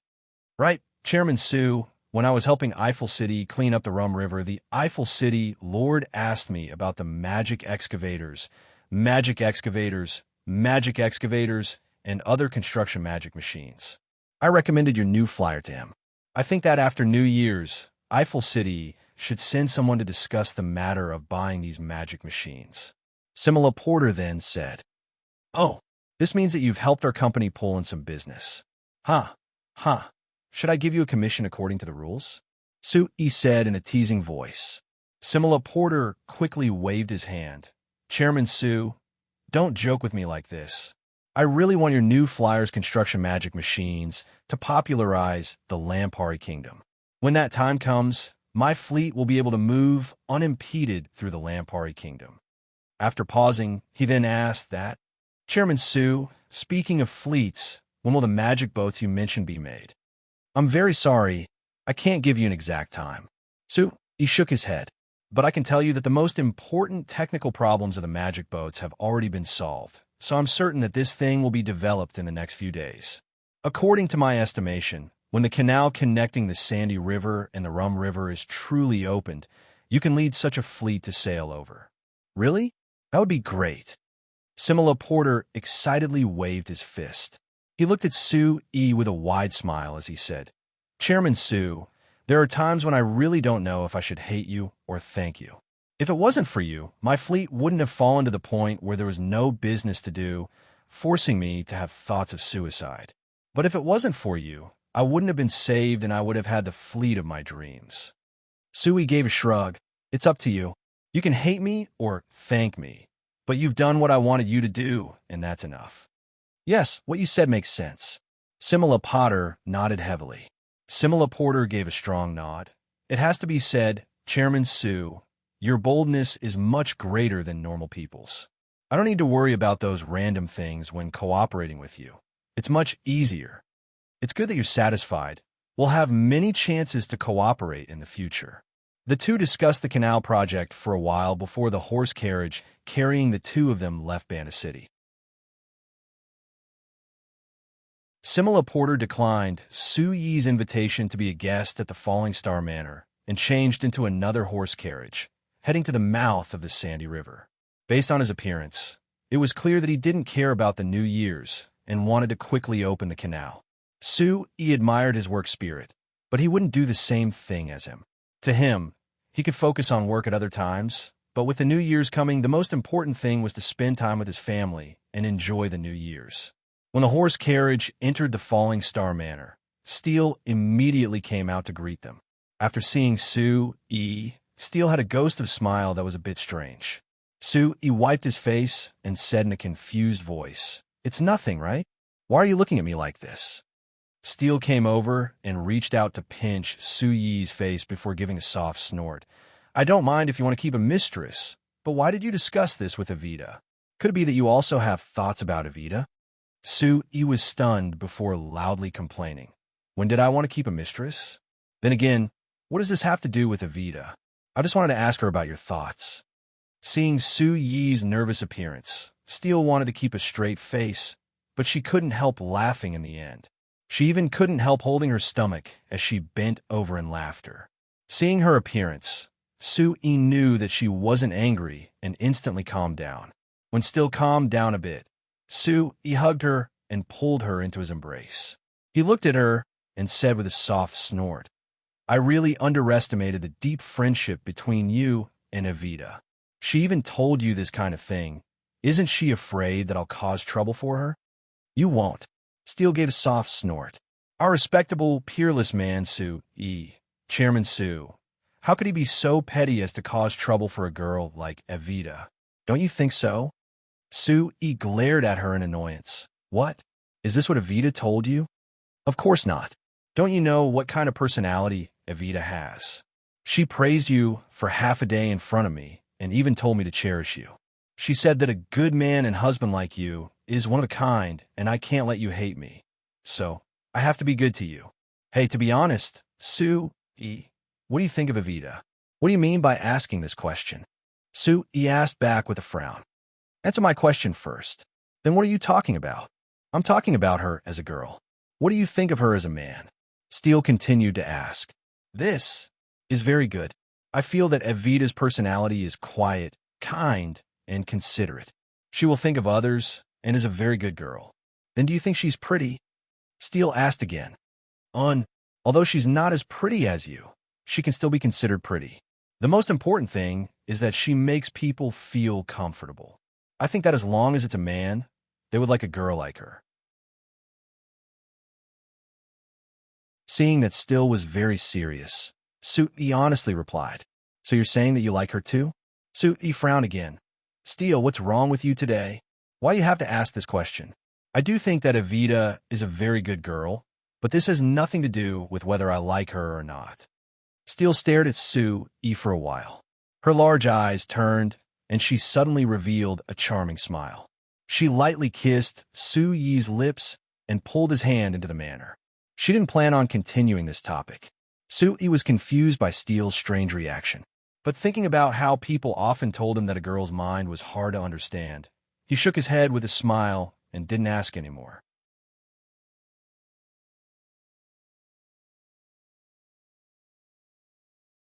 Chapter 382. The first ray of sunlight spilled over from the eastern horizon, reflecting a dazzling, pure white light on the black rice wasteland. It had been snowing all night last night, and although it had stopped before dawn, there was still a thick layer of snow on the ground. When Cook stepped down, his calves sunk in. Shaking his head, he pulled out his right foot from the snow, and Cook continued walking around the non-ferrous metal smelting factory. As the manager of the Frestech Chamber of Commerce's non-ferrous metal smelting factory outside the Valar tribe, Cook's responsibility was heavier than others. Even if it was the first day of the new year, he still chose to stay at his post. The first thing he did after waking up was to inspect the factory. But because of the New Year holiday, The factory had been closed for several days, so there wasn't anyone here. Cook looked around and found nothing strange, so he ended his work for the day. When he was hesitating whether he should go back to the warm dormitory with a magic air conditioner to sleep or go to the mine on the other side to take a look, there was a wolfman that quickly ran over from the direction of the Valar tribe. Cook looked over and found that this wolfman was Wolf, who worked as a porter in the factory. So he raised his hand to greet him. "Hey, Wolf, it's the first day of a new year, and you're not with your wife and child at home. What are you doing running to the factory?" Wolf broke out in laughter and ran over to grab Cook's arm. "Manager Cook, the chief had me invite you to the tribe as a guest. Let's go." "Guest?" Cook was stunned. "I am a human. It isn't good for me to run to your Wolfman tribe on the first day of the new year, right?" "What? Manager, are you looking down on us wolfmen?" Wolf asked with wide eyes. No, I didn't mean that. I just feel that since today is the first day of the new year, you wolfmen should have your own activities, and it isn't appropriate for a human like me to participate." "What is there to be inappropriate about?" Wolf grinned and said in an uncaring voice, "We've been working together for half a year. Do you still treat yourself as an outsider? The chief said that it would be boring for you to spend the new year alone, so he had me invite you and let you see how we wolfmen spend the new year." "But, all right, don't say so much. You weren't even this shy when I asked you to drink with me last night. Let's go." Without another word, Wolf pulled with all his might. How could Cook compare to the strength of an adult werewolf like Worf? Thus, he was dragged towards the Valar werewolf tribe. After entering the Valar werewolf tribe, Cook realized that the tribe today was indeed different from usual. Other than every house being decorated with red cloth, there was a strong smell of meat coming from every door and window. Just a whiff of it would whet one's appetite. After seeing Cook, all the werewolves in the tribe, regardless of gender or age, smiled warmly at him. Although the wolf faces didn't look that good when they smiled, one could still feel their enthusiasm. Cook couldn't help but sigh. He still remembered that when he was sent by the chairman to be in charge of the non-ferrous metal smelting factory, the Valar tribe's wolfmen had always looked at him with suspicion and vigilance. But in just half a year, there was a large change in the attitude of these werewolves. The reason was very simple. It was because with the mining of the mine and the non-ferrous metal smelting factory that Cook was in charge of, there were werewolves working in every household of the Valar tribe, earning several gold coins each month. When it was close to the end of the year, each werewolf worker was the same as the human workers, receiving a minimum of 30 gold coins as a year-end bonus.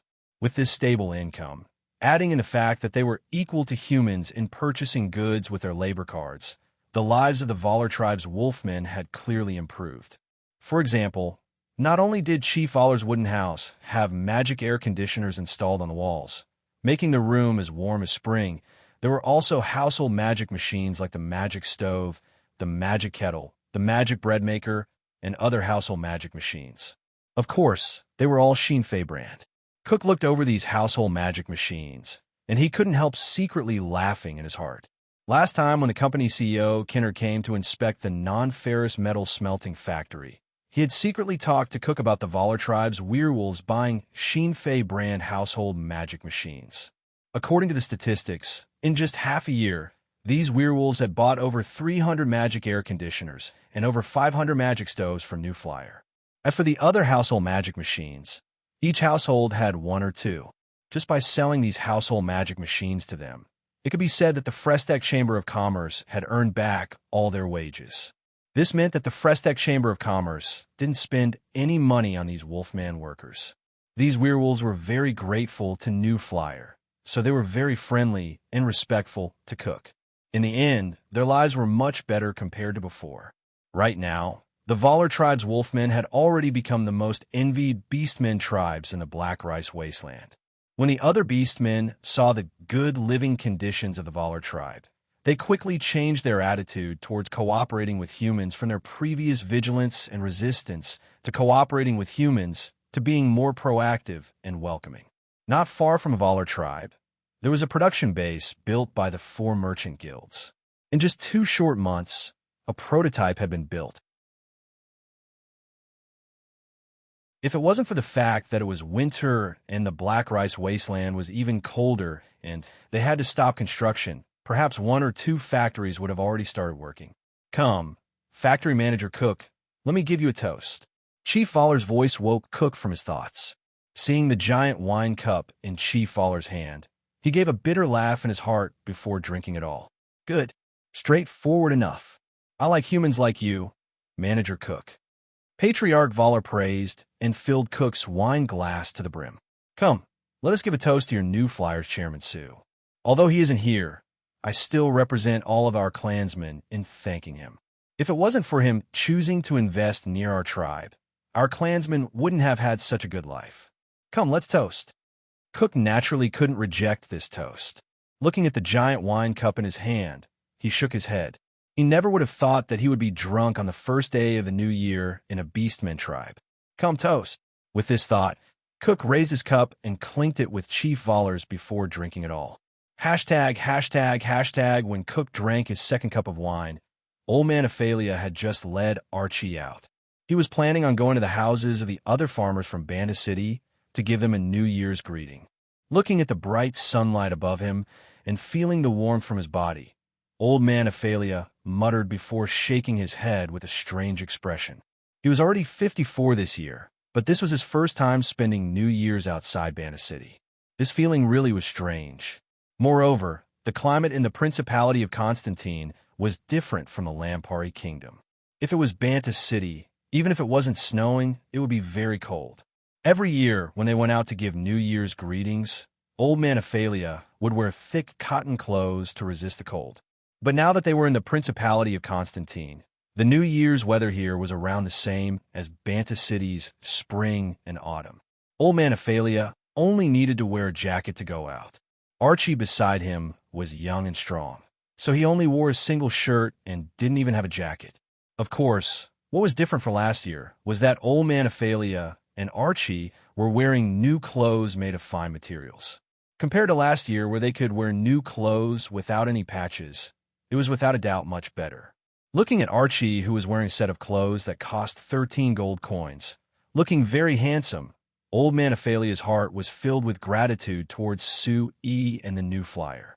He patted Archie's shoulder and led him in the direction of Leia's house. Because of the new flyer's recruitment this time, there were over 2,000 farmers that had moved from Banda City. There were many that were like Old Man Ophelia and Leia's family, moving their entire family here. When they came here and lived in the houses that the Frestec Chamber of Commerce had prepared ahead of time, they naturally formed a village of Banta City's farmers. Before this, most of these farmers were not familiar with each other, but after coming to a foreign country, they naturally began to communicate frequently, and their relationship with each other quickly became close. Because the Principality of Constantine was too far from Banda City, it took close to a week to go back and forth.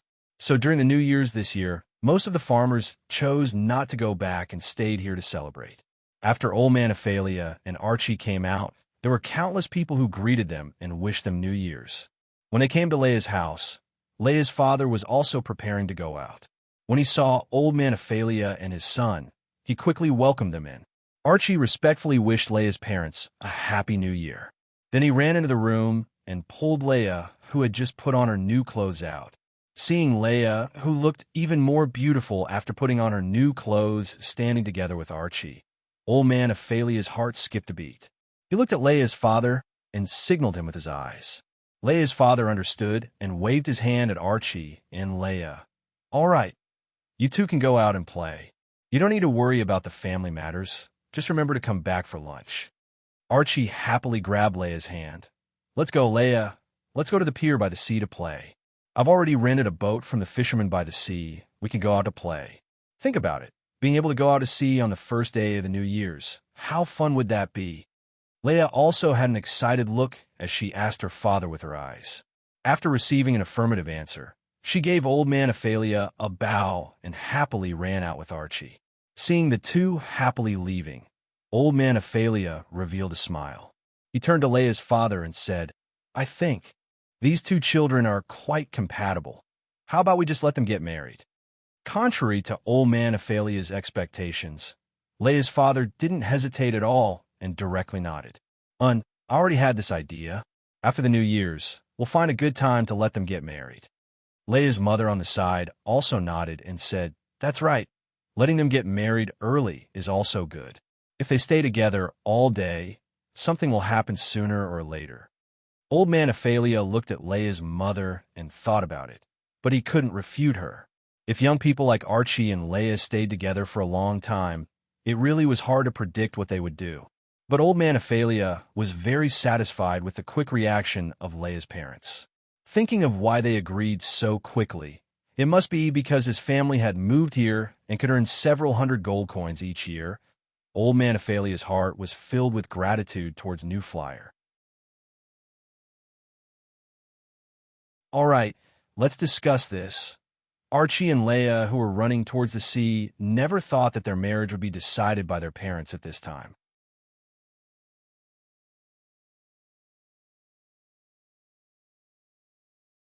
Chapter 383.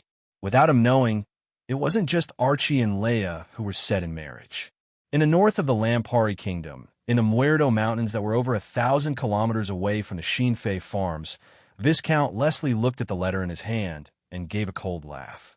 His hands used strength and tore the letter to pieces before throwing it into a mountain stream beside him. In a split second, countless shredded pieces of paper fell down, as if a light snow had fallen in the mountains. Seeing the paper disappear into the mountain stream, Viscount Leslie was silent for a bit.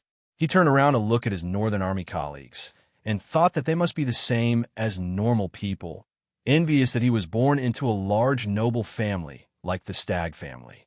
They didn't know that as the descendant of a large noble family, there were many things that they couldn't do.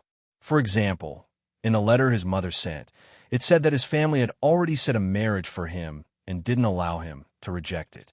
The girl who would become his wife was the youngest daughter of the Alemán family's head and was 23 years old this year. According to his mother, she was very beautiful and had a gentle personality, making her very suitable as a wife. After Viscount Leslie finished his 2 years of service in the Northern Army, he would immediately return to Anvilmar City to get married. As for his mother's evaluation of young Miss Alemán, Viscount Leslie could only give a cold laugh. Perhaps this young Miss Alemán was indeed beautiful and had a gentle personality, but Viscount Leslie didn't believe that his mother was doing this for her. The reason why she was certain that young Miss Alemán would become his wife was only because of the Alemán family. It wasn't strange for nobles to marry. Viscount Leslie had already expected that he would meet this day. He had already resisted this matter for close to 10 years, and now that he was in his 30s, he couldn't delay it any longer. Looking at the letter in his hand that was much simpler, Viscount Leslie revealed a bitter smile. Compared to this, Sue, he has more freedom than me. At least he can be with the girl he truly likes. Viscount Leslie gave a sigh. He opened Sue Yi's letter and seriously looked it over. The letter Sue Yi sent him naturally didn't have that many small things. Rather, it simply described the development plans of the Frestec Chamber of Commerce during this time and asked him about the current situation of the Northern Army. The main point of the question was the situation of the Northern Army. If this question was asked by anyone else, they would be accused of spying on the military. But Sue, he had an empty position in the military headquarters, and New Flyer had a deep cooperation with the military logistics department. So Sue, he had the qualifications to know about this situation. Sue, he could ask these questions to Major Matt Conley, but he could only obtain general statistics from Major Matt Conley. As for the specifics, of course it was people like Viscount Leslie who was in the Northern Army who knew best. But after seeing the questions in Sue Yi's letter, Viscount Leslie revealed a bitter smile. How should I answer him? Viscount Leslie turned to look at his colleague who was boiling water with a magic kettle that had been flattened on the ground. He thought that if the logistics department didn't resupply the Northern Army wouldn't be able to keep up with their consumption. It wouldn't be long before the Muerto Mountains fell into the hands of those fellows from the Sac Kingdom again. In the Battle of the Muerto Mountains at the end of last year, although the Northern Army had relied on the large amount of equipment provided by the Army headquarters to take the Muerto Mountains in one fell swoop, suppressing the Sac Kingdom's Hungry Wolf Regiment and Fierce Tiger Regiment in the Sac Kingdom to the north of the Muerto Mountains. In the following half a year, the Hungry Wolf Regiment and the Fierce Tiger Regiment never gave up on the idea of counterattacking. Even when faced with the powerful equipment of the Northern Army, the Hungry Wolf Regiment and the Fierce Tiger Regiment didn't obtain any results. The Muerto Mountains were still in the hands of the Northern Army, but because of the frequent battles, the Northern Army's equipment was consumed very quickly. Since the second half of last year, the logistics department's supply to the Northern Army had been greatly reduced. When winter came, other than a few carts of cotton jackets, there was no other equipment. The other Northern Army soldiers could only complain in private, but they didn't know the reason. However, Viscount Leslie knew the specific reason. It was very simple. The military headquarters had no money. In the Battle of the Muerto Mountains, the military headquarters had provided large amounts of equipment, allowing the Northern Army to display their might. However, this large amount of equipment consumed a lot of money.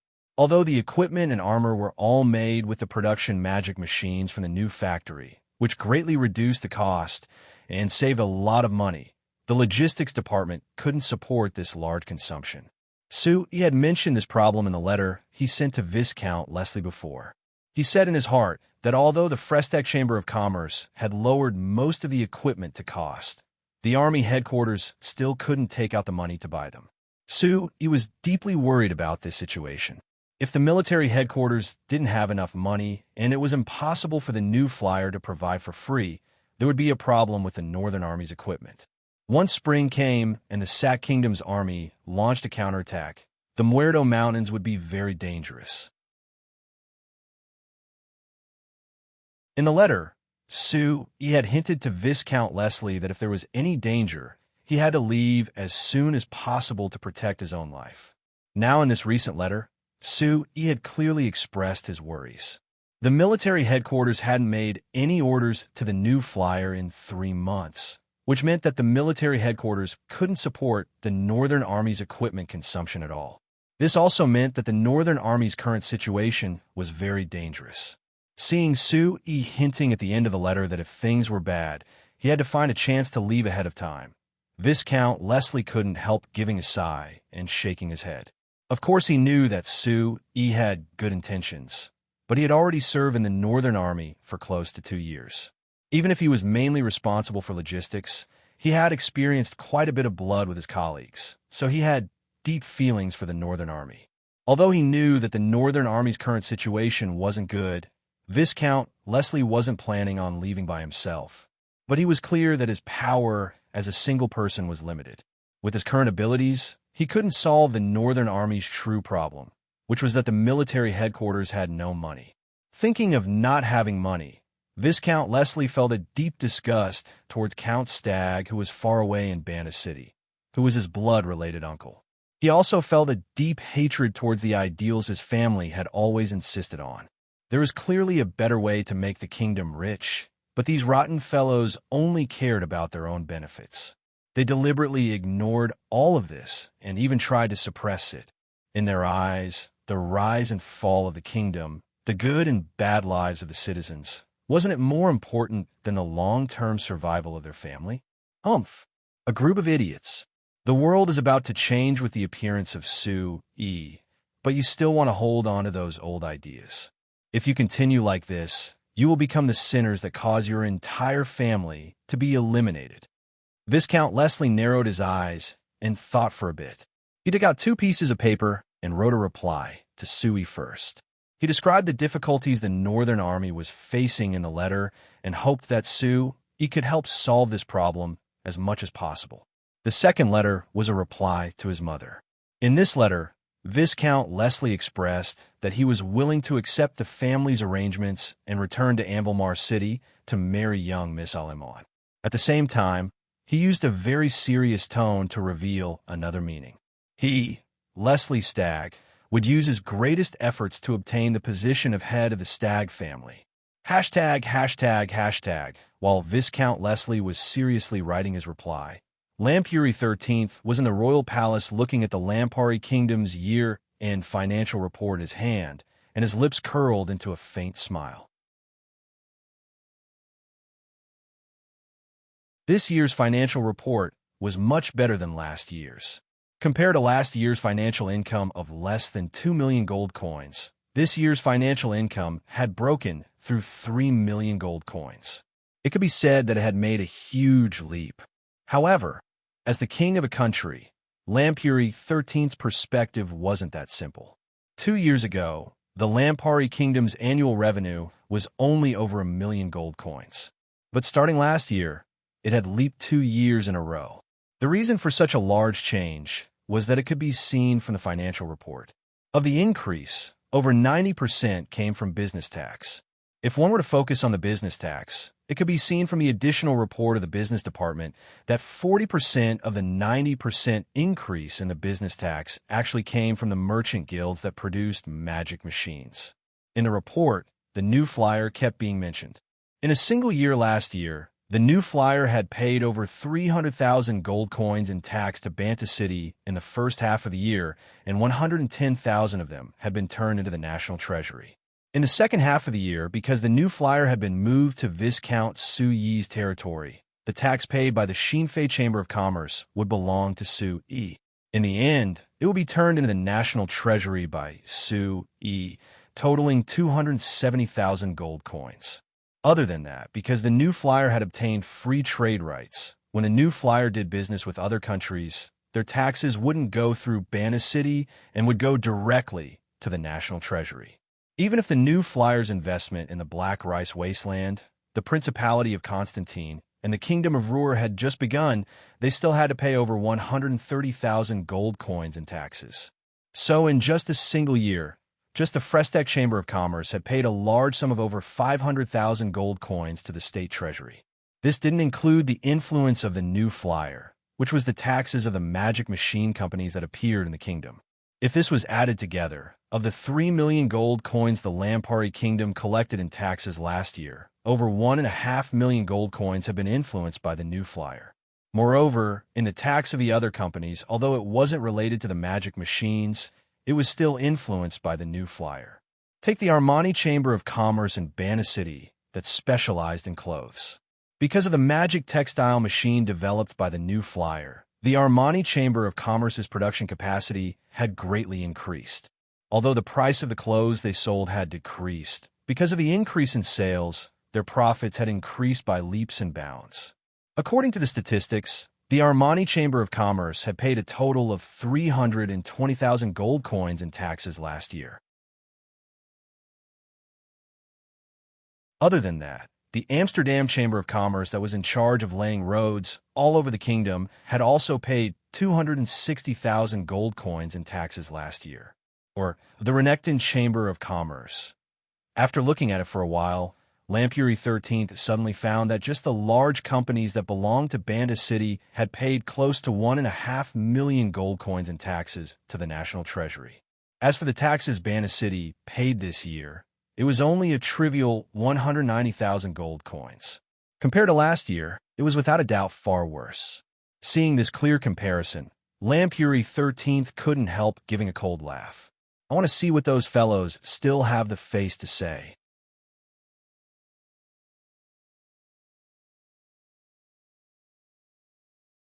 Chapter 384.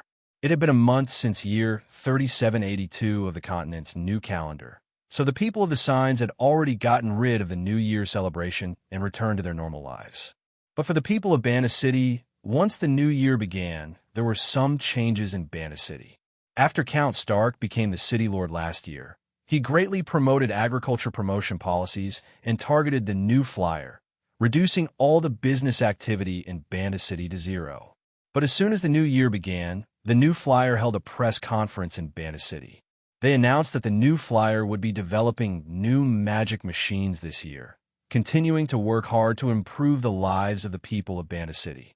Everyone thought that with how high-profile the new flyer was in Banta City, Count Stark would definitely make a move. But unexpectedly, not only did Count Stark not suppress the new flyer like everyone thought, he even publicly announced in the Banta Times that the agricultural development of Banta City couldn't be separated from the agricultural magic machines produced by the new flyer. He hoped that the new flyer would develop more agricultural magic machines to further develop Banna City's agriculture. When this issue of the Banna Times came out, it was immediately sold out. Everyone was incomparably shocked by this situation, because based on last year's situation, Count Stark had already formed a death grudge with Sue, E, and the new flyer, so there was no room for reconciliation at all. But now that Count Stark had made this statement, didn't it mean that the two of them had let go of their previous grudges and were about to cooperate? The series of events that followed seemed to further prove everyone's guess. The day after Count Stark and the Banna Times made their statement, the Porter Chamber of Commerce's chairman, Simila Porter, announced in the Banna Times that the canal connecting the Sandy River to the Rum River would be starting again. The Porter Chamber of Commerce would be recruiting large amounts of workers from all over Banna City to dig the canal. This canal project was proposed by Sue E when Count Satsuma was still the city lord. The new flyer and the Amsterdam Chamber of Commerce worked together on this project. Then, after Count Stark became the city lord, this canal project hadn't been carefully inspected and was a waste of Banna City's manpower and tax revenue, so he put it on hold. Now that the Porter Chamber of Commerce announced this canal project, Count Stark and the city lord manor didn't have any objections. This meant that Count Stark's attitude had loosened. Not long after this, the Banna Times published an even more shocking piece of news. It was that new flyer would be opening a fertilizer factory in the Sandton Industrial District. The Frestec Chamber of Commerce opening a factory in the Sandton Industrial District was already enough to shock everyone, because to everyone, the Frestec Chamber of Commerce had been suppressed by Count Stagg last year, so they should have never returned to Banna City. But now the Frestec Chamber of Commerce not only opened a factory, they even announced through the Banna Times that this fertilizer factory was opened by the Frestec Chamber of Commerce under the special approval of the City Lord Manor. Everyone couldn't understand what was going on. New flyer doing this. Could it be that they were admitting defeat to the City Lord Manor? But facts didn't seem like this, because according to the report in the Banna Times, this fertilizer factory didn't seem to be related to the City Lord Manor. It was completely built by New Flyer. Then didn't this mean that Sue E and Count Stark had made a secret deal? This was a bit too unbelievable. While everyone was guessing the secret deal between Sue E and Count Stark, everyone was also very interested in this so-called fertilizer. According to the introduction of fertilizer in the Banna Times, this fertilizer was used to improve the environment of the land and increase the yield of grains. This made everyone a bit doubtful. Could it be that the amount of grain produced on a piece of land wasn't already determined? Why would it increase the yield after this fertilizer was applied? Wasn't this a little too ridiculous? But out of their trust in New Flyer, everyone kept watching for now. However, in just a few days, an order from the City Lord Manor filled Banna City with excitement again. They're actually forcing us to buy this fertilizer? What is our new City Lord thinking? Sarkozy looked at Cantona, sitting in front of him with a faint smile, who seemed like he had a card up his sleeve, and asked, "Hey, Cantona, what do you think is going on here? It can't be that it's really like the others said. Chairman Sue has turned to the Stagg family, right?" Cantona wanted to stay on the side and observe everyone's reactions, but now that he heard Sarkozy's question, he couldn't remain calm. "What nonsense are you saying? Old man Sarkozy, I always thought that you understood things better than those fellows. How could you believe this kind of nonsense?" Cantona curled his lips in dissatisfaction. Sarkozy curled his lips in disdain. Although Chairman Sue has reached an agreement with Count Stark, how is this related to him siding with the Stagg family? According to what I said, it should be Chairman Sue who turned our Lord City Lord to his side. Old man Sarkozy shook his head. "I'm too lazy to care about the matters of those important people. Just tell me why the City Lord Manor is forcing all the farmers of Banna City to buy fertilizer." There are many people who are suspecting that the Lord City Lord is using some method to force Chairman Sue to open this fertilizer factory so that he can earn money from us farmers. Forget it. How much money can normal farmers have? How could Chairman Sue and Count Stark care about them? Cantona didn't know whether to laugh or cry as he said, "All right, I'll be honest with you. This fertilizer really is a good thing. Just follow the instructions from the city lord's manor, and I can guarantee that the harvest will be much better than before. It's that effective? Sarkozy and the surrounding villagers that Cantona had gathered all looked at Cantona with doubt. Of course. Cantona gave a certain nod. Cantona nodded. You should know that I just came back from the Principality of Constantine, right? Let me tell you, before I came back, the Shinfei farm had just finished their first harvest. Isn't it still winter? How could they harvest rice? A farmer asked in a surprised voice. Idiot. I already told you that it's the Principality of Constantine.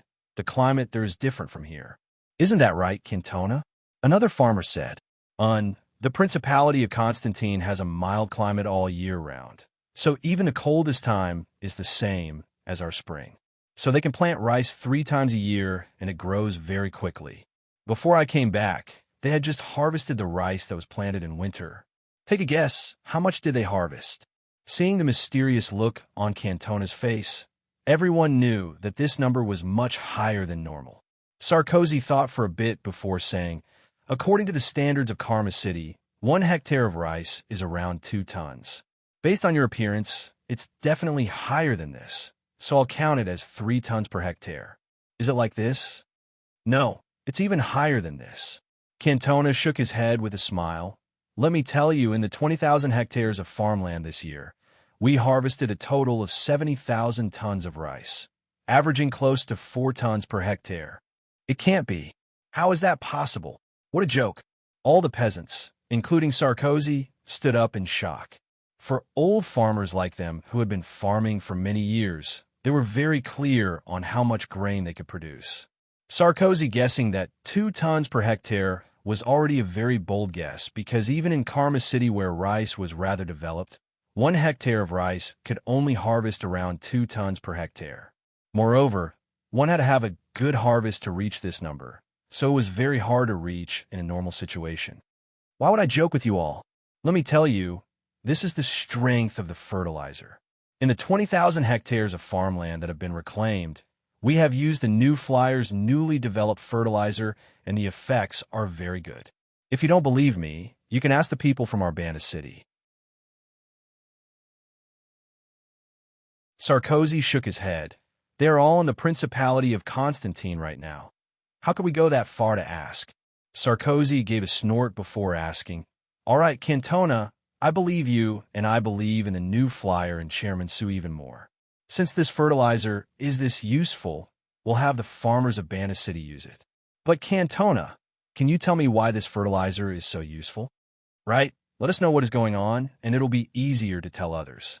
That's right. If this fertilizer is this useful, why didn't the New Flyer take it out earlier? Hey, could it be that you want to blame Chairman Su? Cantona looked at everyone. Sarkozy glared at them. Let me tell you, this fertilizer is a secret recipe that Chairman Su obtained from the elves with great difficulty. You shouldn't have any doubts about the elves' ability to grow plants, right? Elves? Everyone looked at each other and revealed looks of understanding at the same time. They would be doubtful if this thing was explained in any other way, but if it was a secret recipe obtained from the elves, no one doubted it at all. After all, the elves had a history of tens of thousands of years, which was much longer than that of humans. Everyone knew that the elves were extremely good at living in symbiosis with plants. They could even grow a forest out of thin air in a barren wasteland. Thus, it wasn't too strange for them to create something that could promote the growth of rice. Seeing the expressions on everyone's faces, Cantona shook his head and gave a sigh in his heart. To him, he could obtain such an important secret recipe from the elves, so he must have paid a large price. According to what he knew, in this fertilizer factory, and the New Flyer couldn't earn that much money, so the factory was mainly controlled by the elves.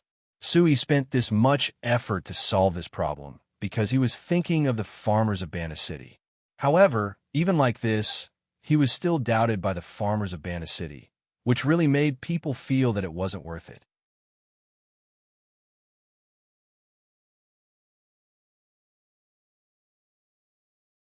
Chapter 385. Don't look at me like that. I'm not that great, and I'm not as idle as you say. He looked at Hannes, sitting in front of him, and shook his head. I'm only doing this for a reason that I mentioned to you a long time ago, which is to liberate the agricultural population. Then let them invest in the magic machine industry you mentioned. Hannes kept asking, right? He nodded. Don't you think that there are too few people in our Lampari kingdom? Too little. Hannes widened his eyes. Hannes' eyes popped out. Why don't I think so? Our Lampari kingdom is only a small kingdom. It's already quite a lot to have several million people, but you still think that's too few? Could it be that you want our Lampari kingdom to have the same population as the Malar Empire and the Cantal Empire? There's no need for that, but it's a bit lacking for my current request. Haven't you noticed that even with the 200,000 people that came to Bana City, it's still a bit lacking? But this is because there is too much work in Bana City. Hannes said with knit brows. Hannes said with a frown, moreover, the reason why there are so many jobs in Bana City is because the products of your companies are sold in the other cities of the kingdom. This is equal to relying on the people of other places to feed the 200,000 people. If you want the entire Lampari kingdom to become like Bana City, who will feed all these people? Of course, it's the other countries. He revealed a faint smile.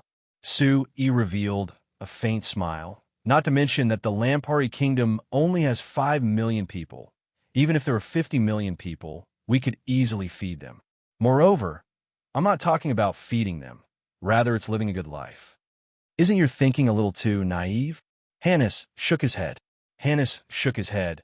Our Lampari kingdom isn't that strong in the signs.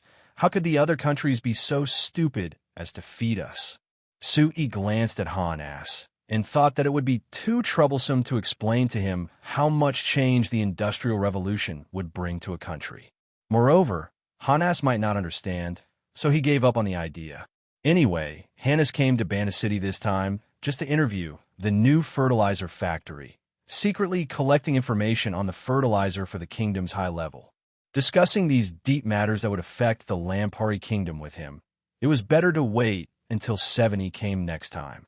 Thinking of 70, Suyi's heart skipped a beat, and he asked Hannes about Her Highness' recent whereabouts. Since she came with Major Matt Conley last year, 70 hadn't come to Bana City in a long time. This was a bit strange for 70, who came when she had nothing to do in the past 2 years. Of course, if Count Stark was the city lord here, Her Highness definitely wouldn't come here for no reason. As for during this time, when I left Amblemar City, I heard that Her Highness was preparing to go to Seoul City for an inspection. Hannah suddenly raised a brow and asked Sue, Hey Sue-e, is this matter related to you? How is it related to me? Sue-e couldn't help smiling. Could it be that I can decide Her Highness' whereabouts? You dare say it's not related to you? I've heard that Seoul City is preparing to develop an industrial zone, and Her Highness is planning to inspect this industrial zone. Then again, Seoul City's current city lord is Count Satsuma.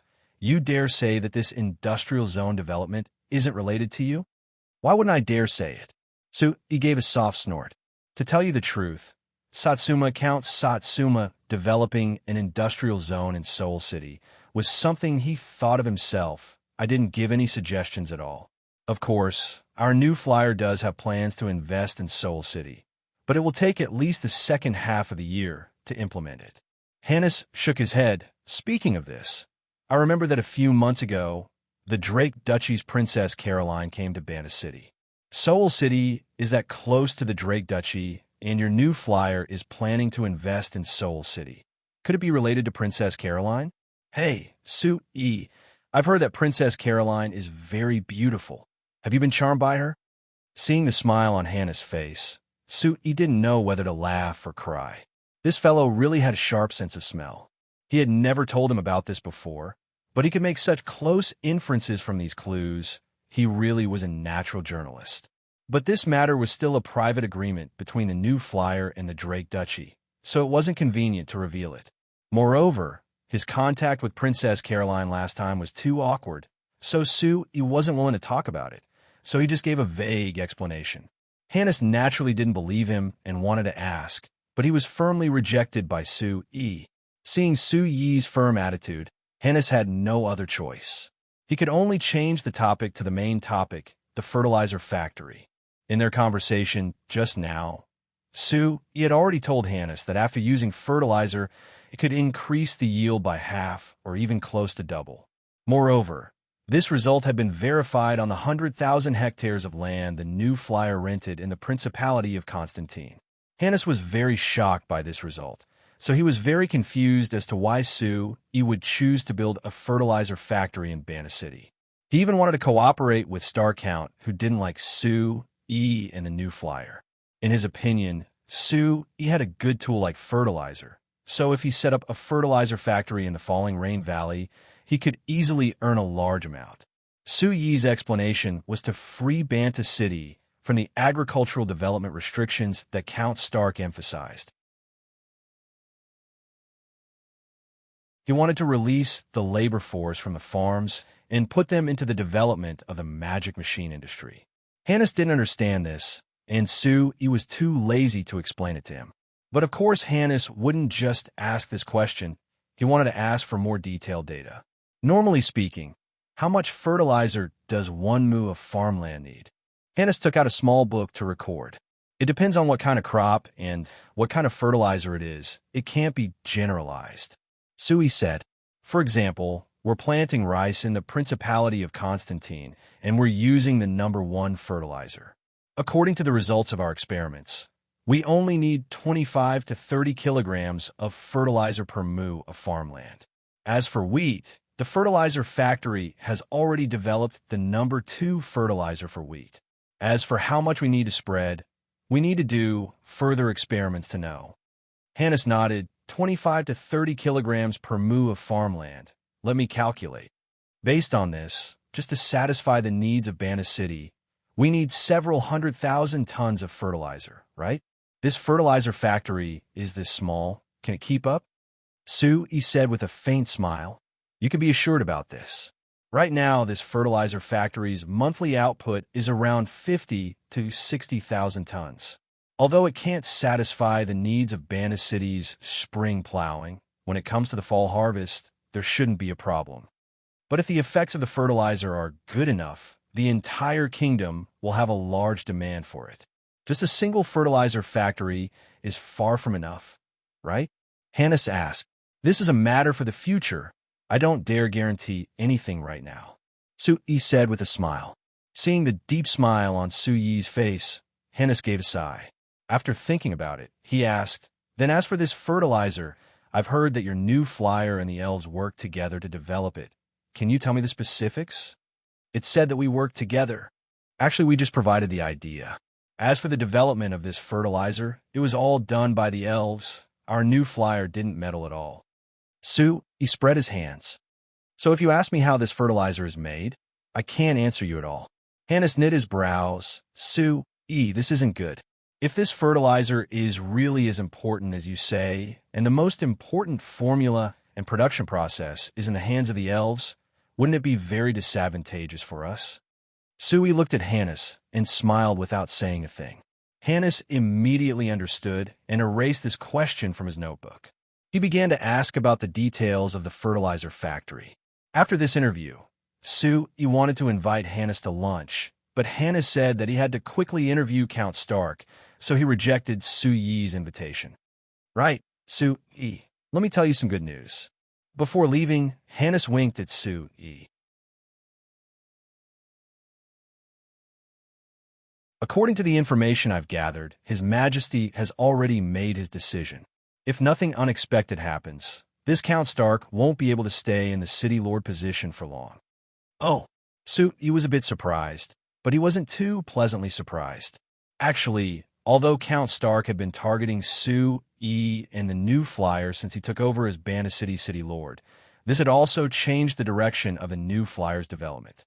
Since the new flyer had moved to Yi's private territory in the Falling Rain Valley, because Banta City had already lost the land that the new flyer could live in, he had moved the development of the new flyer to other places ahead of time. Now that the new flyer had already laid down a foundation in the Black Rice Wasteland and the Principality of Constantine, it had to be said that it was partly because of this. Not to mention that Count Stark's attitude had changed recently, and he began to cooperate with Su-yi. Although changing him as the city lord would reduce the obstacles in Su-yi and the new flyer's plans in Banda City, it wouldn't affect the new flyer that much.